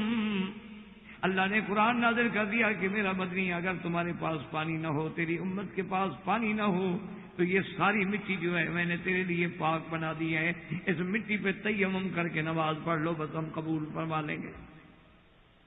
اب 2 منٹ پہلے جو صحابہ غصہ کریں سب آگے ابو بکر کو مبارک دے رہے ہیں، کہتے ہیں ابو بکر مبارک ہو تیرے گھرانے کی وجہ سے اللہ نے حضور کی امت کو چھڑا دیا. دیکھو نا جی، آج سفر میں ہے پانی نہ ہو، انسان سفر میں ہے پانی نہیں ہے، کیا کرے؟ ایک مسئلہ ہی حل ہو گیا کہ پانی نہ ہو، وضو کرنا ہے، پانی نہیں ہے، بس ہاتھ مارو، تیمم کرو، السلام علیکم ورحمۃ اللہ وبرکاتہ، نماز پڑھ لو. حتیٰ کہ اگر انسان ہے، مرد ہے یا عورت ہے، اس کو غسل جنابت کی ضرورت ہے، پانی نہیں ہے، کیا کرے؟ وہ بھی تیمم کرے. یہ حضور کی امت کو جو رعایت ملی ہے، پانی کے بغیر صرف مٹی پہ تیمم کر کے نماز قبول کر دیں گے، کس کی وجہ سے ملی؟ یہ سبب کون ہے؟ ایک عورت ہے، سیدہ عائشہ رضی اللہ تعالی عنہ. اب دوسری حدیث میں نظر ڈالیں کہ حضور نے فرمایا کہ من سن سنتن حسنتن، کہ جو آدمی کوئی اچھی بات کی بنیاد رکھ جائے تو قیامت تک جب اس اچھے عمل پہ عمل ہوگا تو اس کا ثواب بھی اس پہلے بندے کو ملتا رہے گا. اگر کسی نے برے کام کی بنیاد رکھی ہے تو قیامت تک جو لوگ اسی پہ گناہ کریں گے ان کا گناہ بھی اس پہ رکھا جائے گا. جیسے اول من سن القتل قابیل، کہ سب سے پہلے قتل کی بنیاد کیسے رکھی ہے؟ قابیل نے، کہ اپنے بھائی کو قتل کر دیا. سب سے پہلا قتل، سب سے پہلا فتنہ، سب سے پہلا زمین پہ گناہ جو ہوا ہے کہ ایک بھائی نے بھائی کو قتل کیا. اسی لیے ابوالکلام رحمت اللہ علیہ لکھتے ہیں کہ انسان عجیب حیوان ہے. وہ کہتے ہیں کہ انسان، چونکہ حیوان تو انسان کی حیوانیت تو اس میں بھی ہے نا، حیوان تو ہے، فرق اتنا ہے کہ حیوان ناطق ہے، بولنے والا ہے، کوئی حیوان ساحل ہوتا ہے، کوئی حیوان ناحق ہوتا ہے۔ تو ابوالکلام لکھتے ہیں رحمۃ اللہ علیہ کہ یہ انسان ایک عجیب حیوان ہے کہ سانپ کبھی سانپ کو نہیں کھاتا، شیر کبھی شیر کو نہیں قتل کرتا، بھیڑیا کبھی بھیڑیے کو نہیں مارتا، کتا کبھی کتے کو نہیں قتل کرتا۔ یہ ایسا حیوان ہے کہ جب انسانیت سے گر جائے تو اپنے انسانوں کو مارتا ہے، یعنی یہ ایسا حیوانیت کی سطح پہ گر جاتا ہے، اسفل السافلین میں چلا جاتا ہے کہ انسان ہو کر انسانوں کا دشمن، ورنہ کوئی چیز اپنے ہم جنس کی دشمن نہیں ہوتی۔ یہ ایک انسان ہے جو بندوں کو مار دیتا ہے، بندوں کو بیچ دیتا ہے، بیٹے باپ کو مار دیتے ہیں، شوہر بیوی کو مار دیتا ہے، بیوی شوہر کو مار دیتی ہے، یہ معاشرہ۔ اب آپ اسی سے اندازہ فرمائیں کہ اللہ کے ہاں کتنا بڑا مقام ہے کہ حضور کی امت جو ہے قیامت تک کتنی بڑی مشکل سے بچ گئی۔ دیکھو نا، پانی نہ ہوتا یا تو نماز جاتی یا نماز قضا ہوتی، لیکن ایک مسئلہ ہی اللہ نے حل کر دیا کہ نہیں ہے پڑھنے تو کوئی بات ہی، فتیمموا صعیدا طیبا۔ اسی طرح اب جو آیات مبارکہ ہم نے تلاوت کی ہے، یعنی آپ حیران ہوں گے اللہ کے قرآن کو خدا کے لیے کبھی غور کر کے پڑھا۔ اس قرآن مقدس میں سورت تحریم میں جس بی بی کا واقعہ آ رہا ہے اس کا نام تو ہے بی بی زینب بنت جحش، اور ایک بی بی زینب ہے جو حضور کی پھوپھی کی بیٹی ہے، وہ ان کا نام بھی بی بی زینب ہے، اور ان کا بھی ذکر اللہ کے قرآن میں، یعنی آپ اندازہ کریں کہ ان کا ذکر بھی اللہ کے قرآن میں ہے کہ حضور صلی اللہ علیہ وسلم چاہتے تھے، آپ نے حضرت زید کو اپنا متبنہ بنایا تھا، بیٹا بنایا تھا، تو حضور صلی اللہ علیہ وسلم چاہتے تھے کہ بھی زید کا رشتہ ہو جائے، شادی ہو جائے۔ تو حضور صلی اللہ علیہ وسلم نے بی بی زینب کے بھائی سے پیغام دے دیا کہ بھئی تم اپنی بہن کا یعنی بی بی زینب کا نکاح اور رشتہ جو ہے زید سے کر دو۔ حضرت سوچ میں پڑ گئے، حالانکہ حضرت زید غلام نہیں تھے، لیکن مشہور تو ہو گئے تھے نا کہ غلام ہیں، ورنہ حضرت زید رضی اللہ تعالیٰ عنہ غلام نہیں تھے۔ ان کو بیچاروں کو سفر میں پکڑ لیا، بعد کافروں نے غلام بنا لیا۔ حضور صلی اللہ علیہ وسلم نے ان کو آزاد کر کے اپنا بیٹا بنا لیا، ورنہ وہ حقیقت میں بھی غلام نہیں تھے، لیکن مشہور یہی تھا کہ حضرت زید غلام ہیں غلام ہیں غلام ہیں۔ تو غلام اور احرار میں تو ایک مقام کا فرق تھا۔ تو اب جناب ان کے بھائی سوچ میں پڑ گئے کہ بھئی ہمارا تو قریش خاندان ہے اور اتنا بڑا عظیم خاندان ہے، اور ہم اپنی بہن کا رشتہ ایک ایسے آدمی سے کر دیں جو غلام ہے۔ بڑا سوچا، ایک دن بی بی زینب نے پوچھا کیا بات ہے؟ کیسے بات ہے؟ تو ابھی اب حضور نے فرما دیا ہے اس بات کا، اللہ کے نبی کا اگر حکم ہے، حضور نے فرمایا ہے، تو اب اس میں کون انکار، کیا کیسے کرے؟ وہ میں نہیں چاہتی۔ اسی لیے اسلام نے یہ بھی انشاءاللہ جب ہم اللہ کو منظور ہے، اللہ نے توفیق دی، جب ہم نکاح پہ بات کریں گے تو اس میں انشاءاللہ آپ دیکھیں گے، اسی لیے اسلام کہتا ہے کہ رشتے کرنے میں کفو کی کوشش کرو کہ ہم پلہ رشتہ ہو، خاندان کے اعتبار سے، اسلام کے اعتبار سے، بود و باش کے اعتبار سے، رہن سہن کے اعتبار سے، کیونکہ وہ رشتے جو ہیں اللہ کی رحمت سے زیادہ قائم رہتے ہیں۔ اگر آپ چھوٹے آدمی کسی بڑے گھر میں چلے گئے تو پھر بہت مشکل نپٹتی ہے۔ اگر لڑکی کسی بڑے گھر میں چلی گئی یا بڑے گھر کے لڑکے نے کسی غریب لڑکی سے شادی کر لی، وہ ہمیشہ تانے کی زد میں رہے گی، تم کیا تھی، ہم نے تمہیں فرش سے اٹھا کے عرش پہ بٹھایا، ناز کرتی ہو۔ اگر بڑے گھر کی کوئی لڑکی ہوگی اور کسی غریب سے شادی کرو گے، تم کیا تھے، میرے باپ کے پاس ملازم تھے، نوکر سے احسان کیا، اس نے تمہیں رشتہ دے دیا، ہم نے گھر میں رکھا ہوا، اب تم ناز کرتے ہو، نخرے کرتے ہو۔ تو یہ چونکہ رشتے ٹوٹنے کا، اس مودت کا، اس مقام کا، اس عزت و عظمت کے ختم ہونے کا اندیشہ، اسے اسلام کہتا ہے کفر۔ تو اب بی بی زینب صاحب بات ہے، ایک بڑے گھر کی بیٹی ہے، وہ تو حضور کے رشتے دار ہے۔ آخر انجام یہ ہوا کہ حضرت زید رضی اللہ تعالی عنہ نے خود آ کر حضور سے عرض کیا کہ یا رسول اللہ صلی اللہ علیہ وسلم، میں اپنی بیوی کو طلاق دینا چاہتا ہوں۔ حضور نے فرمایا اللہ کے بندے کیا کر رہے ہیں؟ پہلے تیرے رشتے کی وجہ سے مجھ پر برادری ناراض ہے کہ بھئی انہوں نے اپنے عزیز ترین، اپنے قریبی رشتہ جو ہے اس کی لڑکی جو تھی غلام کو دے دی، اب تم ایک میرے لیے ایک اور مشکل پیدا کرنا چاہتے ہو کہ طلاق بھی دے رہے ہو۔ حضرت زید نے عرض کیا، اس نے کہا یا رسول اللہ ہمارا گزر مشکل ہے، وہ ہر وقت کہتی ہے کہ میں قرشیہ ہوں اور میں بڑی عورت ہوں اور بڑے خاندان سے ہوں، تم کیا ہو؟ یہ تو نبی کا حکم تھا، آپ نے مان لیا۔ یا رسول اللہ کوئی کب تک برداشت؟ حضور نے بڑا روکا، منع فرمایا، لیکن اللہ کو یہی منظور تھا کہ حضرت زید نے طلاق۔ اب ذرا اس میں غور کریں، اس پہلو پہ غور کریں۔ اس میں ایک تو یہ سارا واقعہ مبارک ہے، اس کا پس منظر بھی ایک عورت کا احترام، کیونکہ زمانہ جاہلیت میں یہ عادت تھی کہ اگر انسان کسی کو کہہ دیتا کہ بھئی یہ میرا بیٹا ہے، میں نے اس کو بیٹا بنایا ہے، تو اس بیٹا جو منہ بولا بیٹا ہے اس کی بیوی سے بھی نکاح حرام سمجھا جاتا تھا کہ یہ تو میرے بیٹے کی بیوی ہے، یہ تو میری بہو ہے۔ حالانکہ حقیقی بیٹے میں اور منہ بولے بیٹے میں آسمان زمین کا فرق ہے۔ حقیقی بیٹا وارث ہے، وہ وارث نہیں۔ حقیقی بیٹے کا تعلق نسب سے ہے، اس کا تعلق صرف زبان سے ہے، کوئی نسب سے نہیں۔ تو اب اس کا انجام یہ ہو جاتا تھا، اللہ پاک رحمت کرے، کہ اگر وہ منہ بولا بیٹا جو ہے مثلا مر جائے، اس کی نوجوان بیوی جو ہے بیوہ ہو جائے، اب وہ شادی نہیں کر سکے، تو جی میرا بیٹا تھا۔ ایک دوسری طرح اس واقعے پہ غور کرو کہ حضور صلی اللہ علیہ وسلم کے منشے پہ اس عورت نے، بی بی زینب نے قبول تو کر لیا رشتہ زید کا، لیکن فطری طور پہ نبھ نہ سکا۔ دیکھو نا، یہ بہت سارے لوگ ہوتے ہیں کہ وہ اسلام کو سامنے رکھ کر، قرآن کو سامنے رکھ کر، اللہ رسول کو سامنے رکھ کر نبھا دیتے ہیں زندگی، لیکن طبیعت کا جو اللہ نے دلوں کا مسئلہ بنایا ہے وہ تو اللہ کے ہاتھ میں ہے۔ جیسے حضور پاک فرماتے تھے کہ اللہم انی اعدل فیما املک، یا اللہ میں اپنی بیویوں میں عدل انصاف کرتا ہوں، لیکن اس کام میں جس کا میں مالک ہوں، لیکن دل کا مالک تو میں نہیں ہوں۔ اگر کسی بیوی کے ساتھ دلی تعلق زیادہ ہے، محبت زیادہ ہے، تو اس میں تو کوئی معاوضہ نہیں، یہ تو اللہ کے ہاتھ میں، دلوں کا میدان اللہ کے ہاتھ۔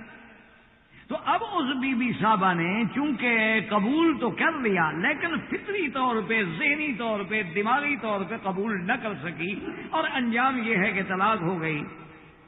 ایک تو اللہ نے اس رسم جاہلیت کو مٹانا تھا، اور ایک اللہ تبارک و تعالی نے اس عورت کی جو دل شکنی ہوئی، جو اس کو بار بار ذہنی طور پہ ٹارچر ہوا تھا کہ نہیں چاہتی لیکن گزارا کر رہی ہے، نہیں چاہتی لیکن شوہر کے ساتھ گزارا کر رہی ہے، کہ اللہ کے رسول کا حکم ہے۔ تو اب اللہ تبارک و تعالیٰ کی شان دیکھیں کہ اس عورت کی اس تکلیف کا ازالہ کتنا بڑا کیا گیا کہ اللہ تبارک و تعالیٰ نے حضور کو حکم دیا کہ تم نکاح، یعنی اندازہ کریں اللہ کا پیغمبر جو ہے اس عورت سے نکاح کرے۔ ایک تو رسم جاہلیت ختم ہو، اور جو اس کو دوسرا ذہنی طور پہ ٹارچر ہوا ہے کہ میں بڑے خاندان کی تھی اور میرا شوہر میرے برابر کا نہیں تھا، تو اب اللہ اس کو وہ شوہر دینا چاہتے ہیں جس کے برابر کوئی بھی نہیں ہو سکتا، وہ شوہر محمد مصطفیٰ ہے۔ لیکن پھر عورتوں کا بھی اسلامی مقام دیکھیں کہ حضور صلی اللہ علیہ وسلم نے پیغام بھیجا بی بی زینب نکاح کا۔ اب خود اندازہ کر سکتے ہیں، آپ کے پیغام دینے والا محمد رسول اللہ ہو، ایمان سے کہیں کوئی مسلمان عورت انکار کر سکتی ہے؟ کوئی مسلمان عورت دنیا میں انکار کر سکتی ہے؟ لیکن بی بی زینب کو جب پیغام پہنچا ہے تو بی بی زینب نے کہا کہ استغفر ربی، اس نے کہا پیغام دینے والے سے، اچھا بعض روایات میں ہے کہ خود حضرت زید ہی پیغام دینے آئے۔ اس میں کیا دکھایا گیا کہ بھی اگر عورت اور مرد کا تعلق نہ رہے تو اس کا معنی یہ نہیں کہ دشمنی ہے کہ اندھا اس کی آنکھیں ادھر ہیں اور اس کی آنکھیں ادھر ہیں، اور جناب وہ کہتی ہے جی میں تو اس کی شکل نہیں دیکھ سکتی، وہ کہتا ہے جی خبردار میری بیوی رہ چکی ہے میرے سامنے آتی ہے۔ کیا ہے؟ تعلق تھا، نکاح تھا، ختم ہو گیا۔ پہلے بھی تو اجنبی تھی نا، نکاح سے بیوی بنی، اب اگر نکاح نہیں رہا تو پھر اجنبی ہو گئی، پھر یہ آنکھیں دکھانا اور پھوں پھاں کرنے کی کیا ضرورت ہے؟ اتنا بڑی مردانگی ہے تو کسی کافر پر جا کے زور دکھا دو، صرف بیوی پر دکھانے کے لیے مردانگی ہوتی ہے۔ جیسے آج کل ہمارے نوجوانوں کا دماغ خراب ہو گیا ہے، یہی بہادری ہے کہ اللہ کے اس بلد الامین میں جا کے شرارتیں کرو اور فتنے پھیلاؤ۔ انا للہ و انا الیہ راجعون، یہ اسلام ہے۔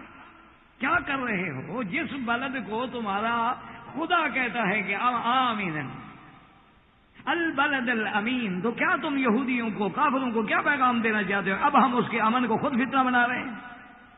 کہاں گیا وہ تقدس؟ تو یہ جنون نہیں ہونا چاہیے، ہمیشہ یاد رکھیں۔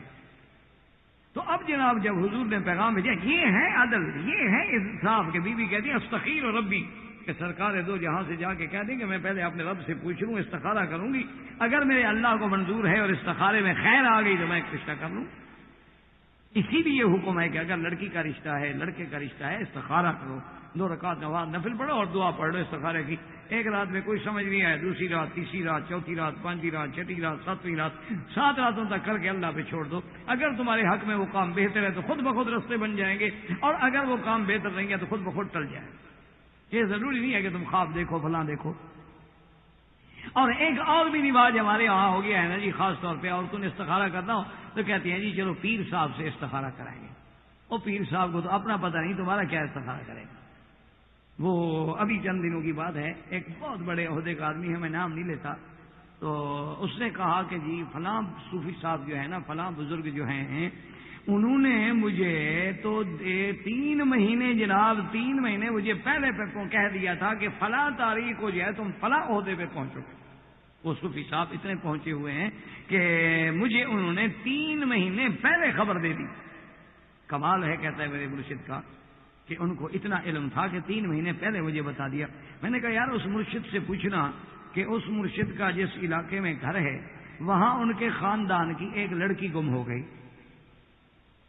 اس لڑکی کی گمشدگی کو اغوا کا رنگ دیا گیا اور ہمارے ضلع کے کچھ لوگوں کو بطور مجرم پولیس نے پکڑ لیا. انہوں نے مجھے وہاں سے فون کیا کہ جی ہم بے گناہ پکڑے ہوئے ہیں، آپ مہربانی کر کے اس علاقے میں کسی آدمی سے ہماری سفارش کریں. آپ ہمیں جانتے ہیں، اللہ معاف کرے کہ نہ ہم اغوا والے، نہ ڈاکے والے، نہ چوری والے، نہ بدماش، نہ کبھی زندگی میں ہم نے قانون شکنی کی ہے. تو بہرحال میں نے کہا وہ کیا واقعہ؟ انہوں نے کہا جی فلاں خاندان کی لڑکی ہے، وہ اللہ عالم اغوا ہو گئی، کیا ہو گیا، لیکن ہمارا تو کوئی گناہ نہیں. ہم تو اپنے مال مویشی، اونٹ، گائے، بیل لے کے اس علاقے میں بیچنے کے لیے آتے ہیں. خدا کی قدرت یہ ہے کہ اسی بستی، جس بستی سے وہ لڑکی گئی ہے، اسی کے باہر ہم ٹھہرے ہوئے تھے. انہوں نے ہمارے نوجوانوں کو پکڑ لیا کہ تمہاری ساتھ. تو میں نے پولیس والوں کو پتا کیا، انہوں نے کہا کون ہے وہاں پولیس افسر؟ انہوں نے کہا وہ ہے. میں نے کہا اچھا خیر کوئی ہو، اس کا مجھے ٹیلی فون نمبر دے دو. کیوں، آخر مسلمان لوگ ہیں، مکے مدینے کا لحاظ تو کرتے ہی ہے. میں نے فون کیا، اتفاق سے میرے جاننے والا بھی تھا. تو اس نے کہا حضرت میں آپ کو جانتا ہوں اور میں فلاں کا بیٹا ہوں، میرا تو باپ بھی آپ کا بڑا تعلق والا آدمی تھا، تو آپ حکم دیں. میں نے کہا یہ بات ہے. اس نے کہا حضرت گزارش یہ ہے کہ یہ جن لوگوں کی لڑکی ہے وہ بڑے زور والے لوگ، بڑا قبیلہ ہے، خاندان والے ہیں، اور ان کے پیچھے فلاں پیر اور صوفی صاحب جو ہیں وہ سفارشی ہیں. ان کا پتہ ہے آپ کو کہ اس سے تو ہمارے سارے بڑے ڈرتے ہیں. وہ کہتے ہیں جو صوفی صاحب کہہ دیتے ہیں بات ختم. صوفی صاحب تو پہنچے ہوئے آدمی. تو میں نے کہا یار ان صوفی صاحب کی خدمت میں فون کر کے ان کو بھی کہہ دیتا ہوں یار مہربانی کرو ان بے گناہوں کو تو نہ رگڑو. تو میں نے اس کو بھی فون کیا. تو کہنے لگا نہیں مکی صاحب آپ کو پتہ نہیں ہے، یہ آپ کے بندے جو ہیں مجرم. میں نے کہا یار خدا کا خوف کرو، ان لوگوں کو ہم بچپن سے جانتے ہیں، ان کے باپ دادے کو جانتے ہیں، اور یہ تو بیچارے کاروباری لوگ ہیں، اپنے مال مویشی بیچتے ہیں. جو کاروباری آدمی ہو وہ کیا غیر قانونی حرکتیں کرے گا؟ کاروباری آدمی کبھی جرائم نہیں کرتے.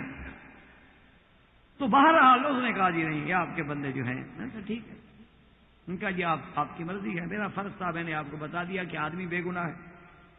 اچھا پولیس والے نے اتنی مہربانی کی کہ وہ جو ظلم و تشدد ان پہ ہو رہا تھا وہ اس نے بند کر دیا کہ بھی آپ کی سفارش آئی ہے تو میں آپ کو مہلت دیتا ہوں، تم کہو جی ہم تلاش کرتے ہیں. ایسے بہانے سے کچھ وقت گزرے.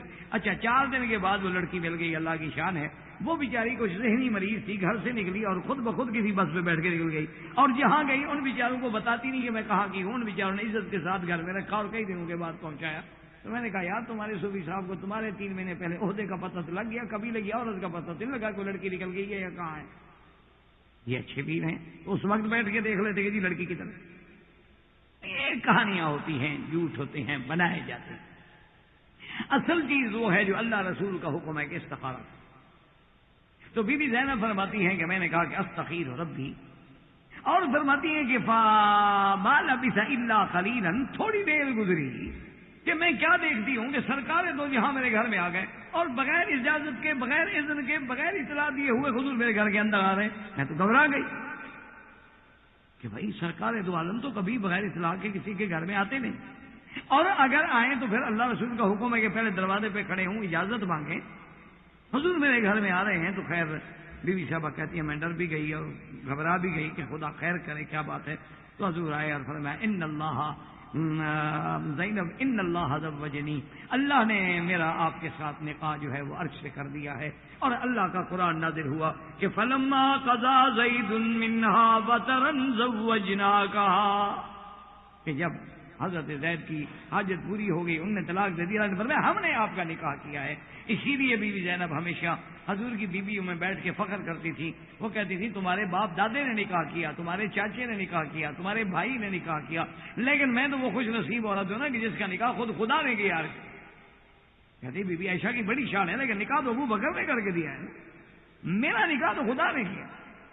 اور قرآن نازل ہوا ہے اور قرآن قیامت تک پڑھا جائے.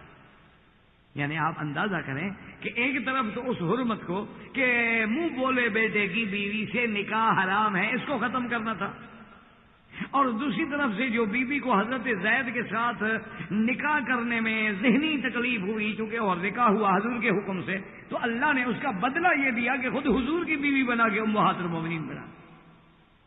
اللہ نے اتنا اونچا کر دیا، اتنا اونچا کر دیا کہ سارے قرآن میں اگر آپ ڈھونڈیں نا جی تو کسی صحابی کا نام نہیں ملے گا آپ کو قرآن میں ماں سوائے زید کے۔ سارے قرآن میں کسی حضرت ابو بکر کا بھی نام نہیں، اذ یقول لصاحبہ۔ یہ واحد خوش قسمت صحابی ہے کہ جس کا نام اللہ نے قرآن میں دیا کہ فلما قضا زید منہا وطرا۔ یہ عظمت اور یہ شان۔ تو اسی ضمن میں یہ جو آیت تحریم ہم نے پڑھی ہے اس کے اندر کئی واقعات کا محدثین نے، علماء نے، مفسرین نے ذکر کیا۔ اصل بات یہ سمجھیں، بعض علماء فرماتے ہیں کہ ہو سکتا ہے کہ یہ سارے واقعے صحیح ہیں، یعنی یہ واقعہ بھی پیش آیا، یہ واقعہ بھی پیش آیا، یہ واقعہ بھی پیش آیا، تو کبھی یہ قاعدہ ہوتا ہے کہ اسباب نزول ایک نہیں ہوتا، متعدد ہوتے ہیں، یعنی ایک واقعہ نہیں ہے بلکہ کئی واقعے ہیں، لیکن چونکہ ملتے جلتے واقعات ہیں تو اللہ نے قرآن نازل کر دیا۔ ان ایک واقعات میں ایک واقعہ وہ ہے جو بی بی ماریہ قبطیہ، ماریہ قبطیہ بی بی ہیں سرکار دو عالم صلی اللہ علیہ وسلم کی کنیز ہیں، باندی ہیں۔ آپ کو مقوقس ملک اسکندریہ نے ہدیہ بھیجی، اور حضور نے اس بادشاہ نے بی بی ماریہ قبطیہ کو جب ہدیہ بھیجا تو اس کے ساتھ جو ہے خادم بھی بھیجا، اس کا نام تھا معبود، اس کا بھی بڑی عجیب واقعات۔ تو اب جناب یہ ہے کہ بی بی ماریہ قبطیہ جو تھی حضور صلی اللہ علیہ وسلم نے ان کو اپنی بیوی بنا لیا۔ ایک دن واقعہ یہ آتا ہے اور یہ احادیث میں بھی موجود ہے کہ بی بی حفصہ بنت عمر رضی اللہ تعالی عنہ، بی بی حفصہ رضی اللہ تعالی عنہ نے حضور سے اجازت مانگی تھی کہ میں اپنے والدین کے گھر جانا چاہتی ہوں، حضور نے اجازت دے دی۔ حضور صلی اللہ علیہ وسلم نے بیت حفصہ میں، یعنی وہ حجرہ مبارک جو بی بی حفصہ کا تھا، اس میں حضور نے اپنی بیوی ماریہ قبطیہ کو طلب فرمائی۔ اب آپ دیکھیں کہ شرعاً اس میں کوئی عیب نہیں کہ شرعاً آپ کی بیوی ہے، آپ اس کو اپنے گھر بلاتے ہیں یا آپ دوسرے کمرے میں بلاتے ہیں یا آپ اس کو دوسرے مکان میں بلاتے ہیں، تو کوئی عیب نہیں ہے۔ لیکن مشکلات یہ ہیں کہ ہم آج حلال سے شرماتے ہیں لیکن حرام سے نہیں۔ مشکل یہ پیدا ہو گئی ہے، اسی لیے ہمارے دماغوں میں یہ مسئلے حل نہیں ہوتے۔ ایک دفعہ سیدنا امیر المؤمنین حضرت عمر کے بیٹے ہیں حضرت عبداللہ ابن عمر رضی اللہ عنہ، اور یہ عبداللہ ابن عمر اتنا جلالت شان والا آدمی ہے نا کہ یہ حضور کی اعمال، اقوال، افعال کے عاشق تھے، یعنی ان کو عشق تھا کہ ہر حال میں اتباع رسول ہے۔ یعنی آپ حیران ہوں گے اتنا بڑا عشق کہ حج کرنے کے بعد جب تشریف لے آئے نا واپس، تو عرفات سے جب آ رہے تھے اونٹنی پر، ابھی مزدلفہ نہیں پہنچے تھے، ایک جگہ پہ اپنی اونٹنی روک دی اور ساتھیوں سے کہا اور لوٹا پکڑا، کہا بھی جب اونٹنی کا خیال رکھو، اور لوٹا ہاتھ میں پکڑ کے او دور چلے گئے۔ تو اس نے سمجھا کہ آپ کو قضاء حاجت کا تقاضا ہوگا، اس لیے آپ گئے، لیکن وہاں ایک جگہ جا کے ایسے بیٹھ گئے، بیٹھے بیٹھے وہی لوٹا ہاتھ میں پھر اٹھ کے آ گئے۔ تو اب ساتھیوں نے پوچھا کہ حضرت کیا بات ہے، خیر تو ہے؟ کہ قافلہ روک دیا، اونٹنی روک دی، آپ اترے، لوٹا ہاتھ میں لیا، فلاں جگہ تشریف لے گئے، لیکن کپڑے کے ساتھ ایسے بیٹھے رہے، نہ پیشاب فرمایا نہ کوئی قضاء حاجت کی، پھر اٹھ کے آ گئے۔ فرمایا رأیت رسول اللہ صلی اللہ علیہ وسلم، فرمایا میں نے اپنے محبوب محمد عربی کو سرکار دو جہاں کو حج پر واپسی پہ اسی جگہ بیٹھے ہوئے قضاء حاجت کے لیے دیکھا تھا۔ مجھے تو اب خواہش نہیں تھی پیشاب وغیرہ کی، لیکن میں نے کہا اتباع تو کر لو، اسی طرح بیٹھ تو جاؤں جیسے میرا محبوب بیٹھا۔ یہ ہے عشق۔ تو حضرت عبداللہ ابن عمر جیسا آدمی فرماتے ہیں کہ حج کرنے کے سلسلے میں جب میں آیا تو جب میں اپنی زوجہ مطہرہ کے ساتھ، اپنی بیوی کے ساتھ کنکریاں وغیرہ مار کے فارغ ہو کے طواف زیارت کے لیے آئے، اور ہم دونوں میاں بیوی نے طواف زیارت مکمل کر لیا، اب واپس بھی نہ جا رہے ہیں، تو میری طبیعت میں خواہش ہو گئی اپنی بیوی کے ساتھ مباشرت۔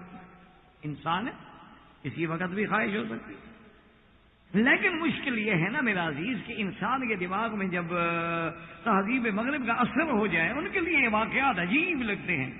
حالانکہ وہ لوگ جو سڑکوں میں، پارکوں پہ اور جناب سروس اسٹیشنوں پہ اور جہاں مرضی آئے کچھ کر لیں، اعتراض اسلام پہ کریں گے.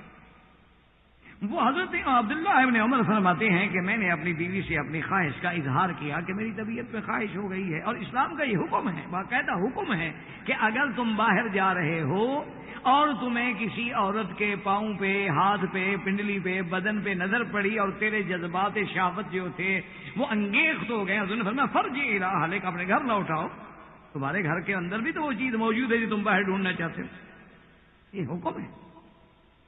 حضرت عبداللہ ابن عمر رضی اللہ تعالیٰ عنہ فرماتے ہیں کہ میں نے جب اپنی خواہش کا اظہار کیا تو بیوی نے کہا کہ میں تو انکار نہیں کر سکتی، کیونکہ یہ شریعت کا حکم ہے کہ کسی حال میں بھی اپنے خاوند کا انکار دے، الا بعذر، اگر معذور ہے، بیمار ہے، حیض ہے، نفاس ہے یا بیمار ہے. ورنہ اتنے بھی لفظ آتے ہیں کتابوں کے ولو علی تنور، کہ اگر تنور پہ کھڑی ہو کے روٹیاں لگا رہی ہے اور خاوند بلاتا ہے چھوڑ دو، روٹی کو جلنے دو، خاوند کو تو جلنے سے بچاؤ.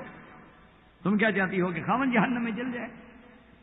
تو اب جناب حضرت عبداللہ ابن عمر رضی اللہ تعالیٰ فرماتے ہیں کہ میری بیوی نے مجھ سے کہا کہ حضرت آپ کی خواہش ہے، ٹھیک ہے، میں آپ کی بیوی ہوں، لیکن بات یہ ہے کہ میں نے تو ابھی تک بال نہیں کٹائے، اور جب تک حج والا یا احرام عمرے والا بال نہ کٹائے وہ تو احرام سے نہیں نکلتا. یہ مسئلہ بھی اچھی طرح یاد رکھ لیں.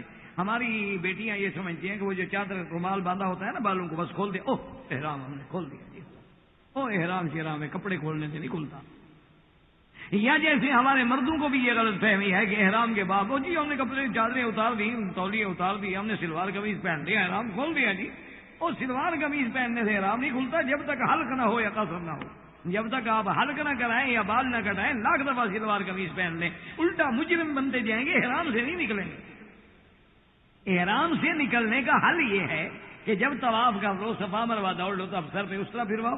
اگر بال بڑے ہیں تو چوتھا حصہ بالوں کا سارے سر سے کاٹ لو، باقی رہنے دو. اب تم احرام سے نکل گئے. چاہے سلوار قمیض نہ پہنو، اسی تولیے کو سر پہ ڈال لو. کپڑے اتارنے سے یا کپڑے بدلنے سے آدمی احرام سے نہیں نکلتا. جیسے بہت ساری میری بیٹیاں جو ہیں وہ حالت حج میں، حالت احرام میں وہ جو رومال باندھتی ہیں نا بالوں کو، اسی کے اوپر پانی کا مسح کر لیتی ہیں نماز کا. وہ نماز ہی نہیں ہوتی. جب وضو نہیں ہوا نماز کیسے ہوگی؟ حتیٰ کہ حکم ہے شریعت کا کہ اگر کسی عورت نے یا مرد نے وگ لگائی ہے، مثلا وگ لگائی ہوئی ہے، تو اس وگ کے اوپر وہ اگر مسح کر لے تو مسح نہیں ہوگا، اس کو اتار کے مسح کرنا ہوگا. تو یہ کپڑا باندھے ہوئے جو اور کپڑا بھی خود اپنے منشی سے باندھا ہوا ہے، اسلام نے نہیں کہا کپڑا باندھو. 5 نمازیں اب حج میں اگر جائے 8 کو واپس آئے 13 کو، کتنی نمازیں ختم ہو گئی؟ اچھا حج کرنے گئی کہ فرض نمازیں ختم ہے، مسا اوپر کریے، کھل گیا، او میرا احرام کھل گیا، برباد ہو گئی، میں تو احرام ہی کھل گیا، نہیں کپڑا کھل گیا، احرام گیا، اڑ گیا، بس حج ختم. یہ مان اللہ کپڑے میں بندھا ہوا تھا نا آج. یہ جہالت. تو حضرت عبداللہ ابن عمر فرماتے ہیں کہ بیوی نے جب یہ کہا کہ میں نے تو ابھی تک بال نہیں کٹائے ہیں، تو آپ نے فرمایا کہ یہ کون سا مشکل مسئلہ ہے؟ عورت کے بال کاٹنے کا مسئلہ کون سا مشکل ہے؟ بھائی مرد کے تو ٹھیک ہے نا، چوتھا حصہ کاٹ رہے ہوں تو کینچی وینچی تو ہو نا، لیکن عورت کے تیسرے سے بال کاٹ رہے ہیں. فرمایا بھائی یہ دکھاؤ بال اپنے. بال کے فرمایا میں نے دان سے کاٹ لی، میں نے بال دان سے کاٹ لیا. اب تو کٹ گئے، میاں بیوی سے مل گئے، احرام سے نکل گئی. اور اچھا اب مشکل یہ ہوتی ہے کہ جب ہم پڑھانے بیٹھتے ہیں، ایک دفعہ میں یہی سبق پڑھا رہا تھا تو ایک میرے طالب تھے انڈونیشی، اب پتہ نہیں اللہ عالم وہ کہاں ہیں، سنا ہے میں نے کہ وہ بڑے عالم بن گئے اور بڑا اپنے ملک میں دارالعلوم بنا. اللہ عالم مدتیں ہوگی، ہمیں تو نام بھی نہیں آتا.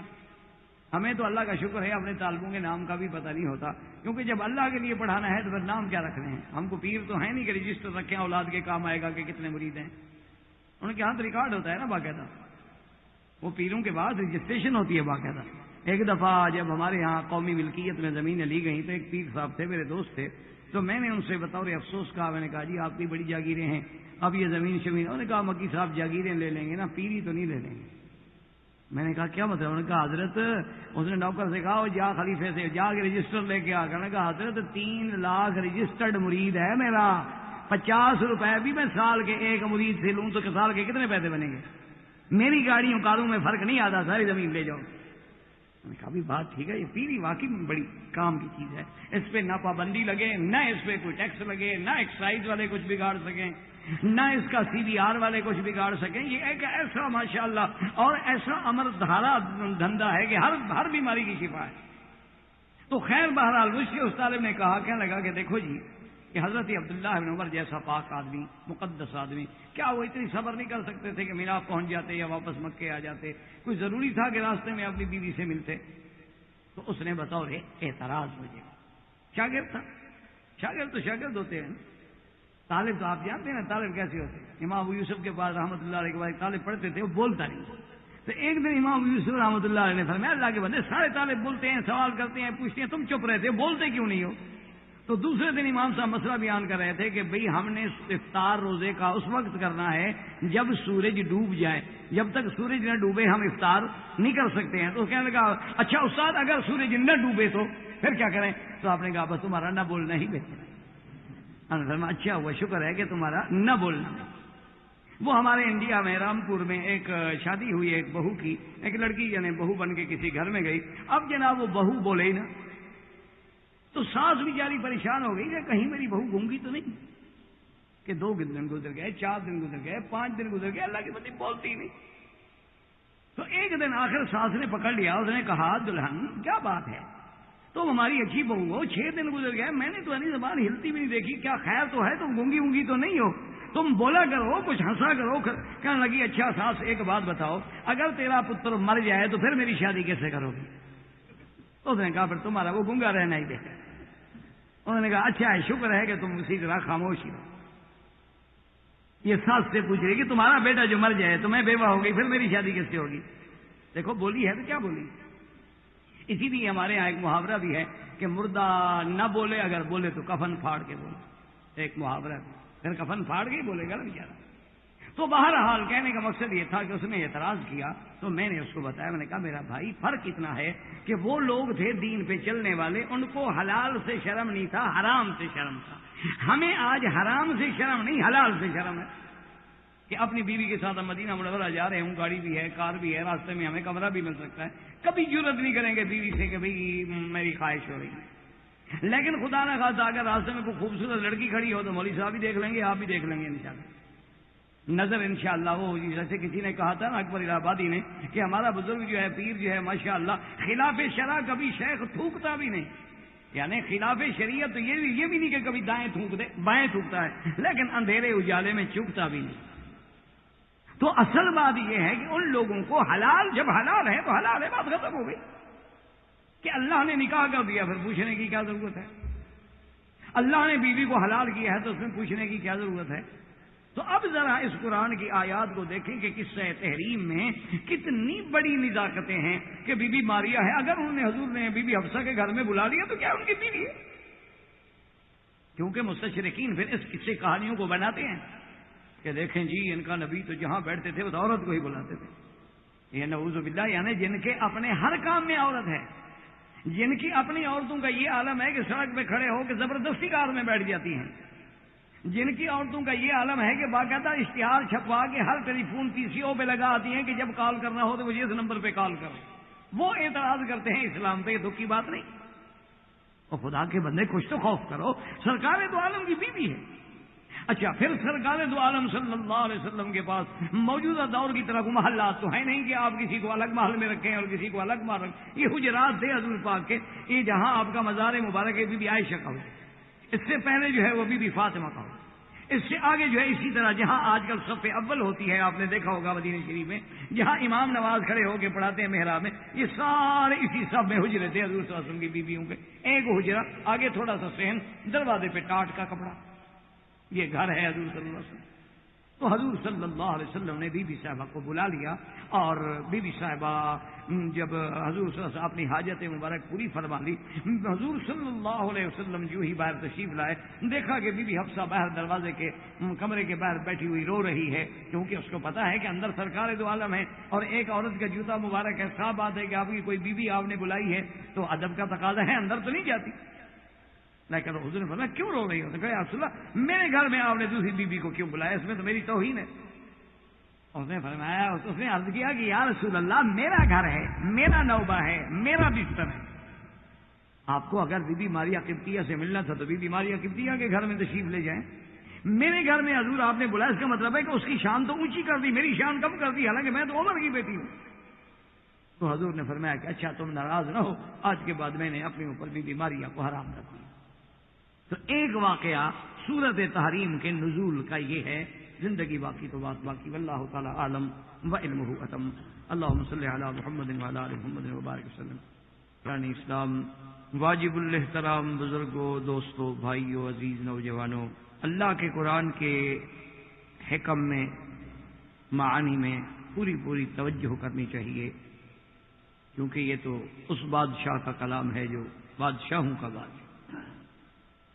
دنیا میں ایک محاورہ ہے کہ کلام الملوک ملوک الکلام، کہ بادشاہوں کی جو گفتگو ہوتی ہے، جو کلام ہوتی ہے نا، وہ گویا کلام کی بھی بادشاہ ہوتی ہے، یعنی جیسے بادشاہ لوگوں کے بادشاہ، ان کی گفتگو گویا گفتگوؤں کی بھی بادشاہ ہوتی ہے۔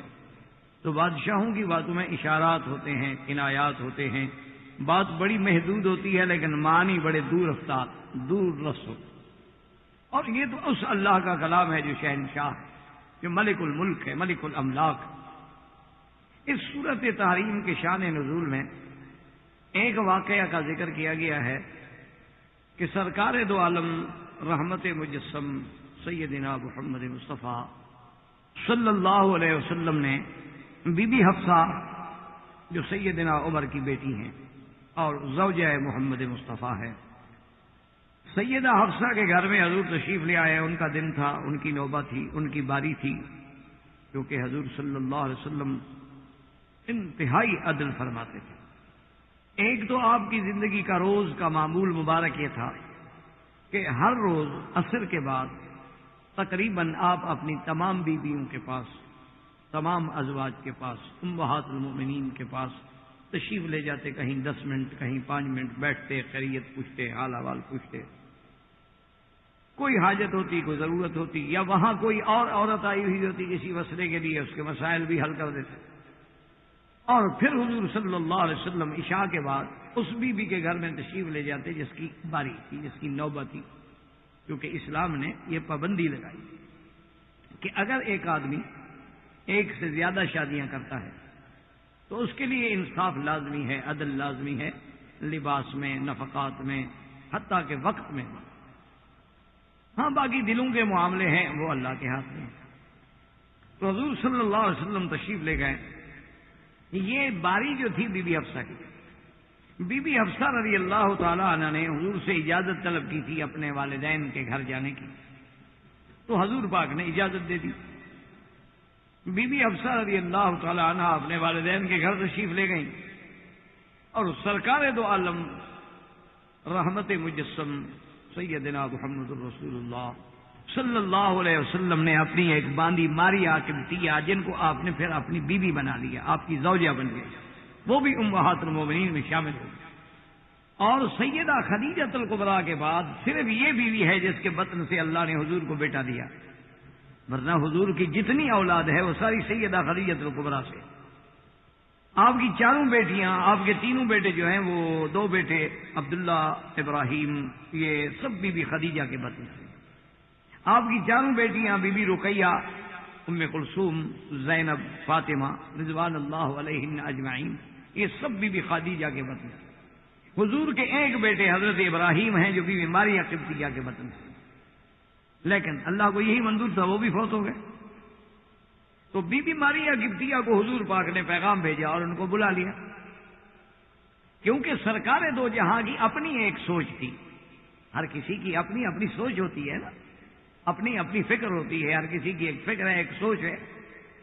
حضور صلی اللہ علیہ وسلم کی یہ سوچ مبارک تھی کہ اگر میں اپنی یعنی جو اصل بیویاں ہیں ان میں سے کسی کو بلاتا ہوں تو شاید اس کے لیے بھی ناگوار ہو کہ میں دوسری بیوی کے گھر میں کیوں آؤں، اور میرے لیے بھی شاید یہ مناسب نہ ہو۔ لیکن ماریہ قبطیہ جہاں تک حضور پاک نے اس کو لیکن پھر بھی اصلاً تو وہ باندھی ہے کہ آپ کو بادشاہ اسکندریہ مقوقس نے ہدیہ کیا تھا، تو باندھی تو کسی حال میں انکار نہیں کر سکتی، چاہے اس کو مالک کہیں بلائے، اور ماولا کہتا ہے ایمانکم، وہ آپ کے ملک میں ہیں۔ تو اس لیے حضور صلی اللہ علیہ وسلم نے ماریہ قبطیہ کو بلانا مناسب سمجھا۔ یہ اپنی یعنی ایک سوچ ہے، ایک فکر ہے، خیال ہے۔ اس کے بارے میں ایک حدیث سے مثال عرض کروں تاکہ آپ کو سمجھنے میں آسانی ہو کہ بی بی عائشہ رضی اللہ تعالی عنہا فرماتی ہیں کہ میری باری تھی، میری نوبت تھی، میرے گھر میں تھے سرکار دو جہاں، اور میرے ساتھ بستر پہ آرام فرما تھے. اور بستر کیا تھا؟ ایک ٹاٹ کا ٹکڑا تھا. اس کو اگر ڈبل کر دیتے تھے وہ بستر بن جاتا تھا، اور کھول دیتے تھے تو مصلح بن جاتا تھا. ٹاٹ، یہ جو آپ ٹرکوں کے اوپر ڈالتے ہیں نا سامان کی حفاظت کے لیے، یہ ٹاٹ، یہ بستر تھا حضور کا. اس کو 4 دفعہ یعنی اس کو ڈبل کر کے کر دیتے تو بستر بنا کے اسی پہ سو جاتے، اور کھول دیتے تو وہی گویا قالین ہے، وہی دری ہے، وہی چٹائی ہے، وہی سب کچھ. یہ فراش رسول اللہ صلی اللہ علیہ وسلم.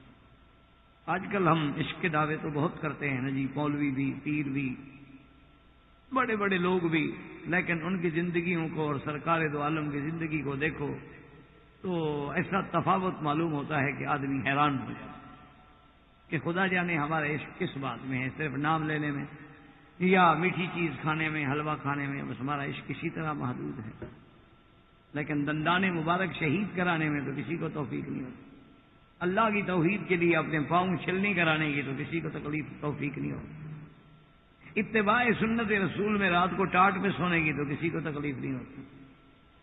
تو بہرحال بی بی عائشہ فرماتی ہیں رضی اللہ تعالی عنہا صدیقہ بنت صدیق کہ میری جو آنکھ کھلی میں نے دیکھا فما وجدت رسول اللہ کہ حضور تو بستر پہ نہیں ہے. تو سیدہ عائشہ فرماتی ہیں کہ میرے دماغ میں فوراً ایک خیال آیا کہ پتہ نہیں حضور مجھے چھوڑ کے کسی دوسری بیوی کے گھر میں تشریف لے گئے، کیونکہ گھر تو کٹھے تھے نا بیویوں کے ازواج مطہرات. اس کا یوں آپ اندازہ فرما لیں کہ جہاں اب حضور کا روضہ مبارک ہے یہ حجرہ ہے بی بی عائشہ. اسی کے ساتھ آگے سارے حجرے تھے لائن میں، جہاں اب صف اول ہوتی ہے اور محراب ہے اور ممبر ہے اور امام کھڑے ہو کے نماز پڑھاتی ہیں، ساری جگہ جو ہے حجرے. یہ حضرت عثمان رضی اللہ تعالیٰ عنہ نے خرید کر کے پھر مسجد میں ملائے تاکہ مسجد کو بڑھا دیا جائے، مسجد چھوٹی ہو گئی. تو گویا کہ ایک حجرے میں دوسرے حجرے میں تشریف لے جانا کو مسئلہ نہیں، درمیان میں تھوڑا سا فاصلہ ہے. تو بی بی عائشہ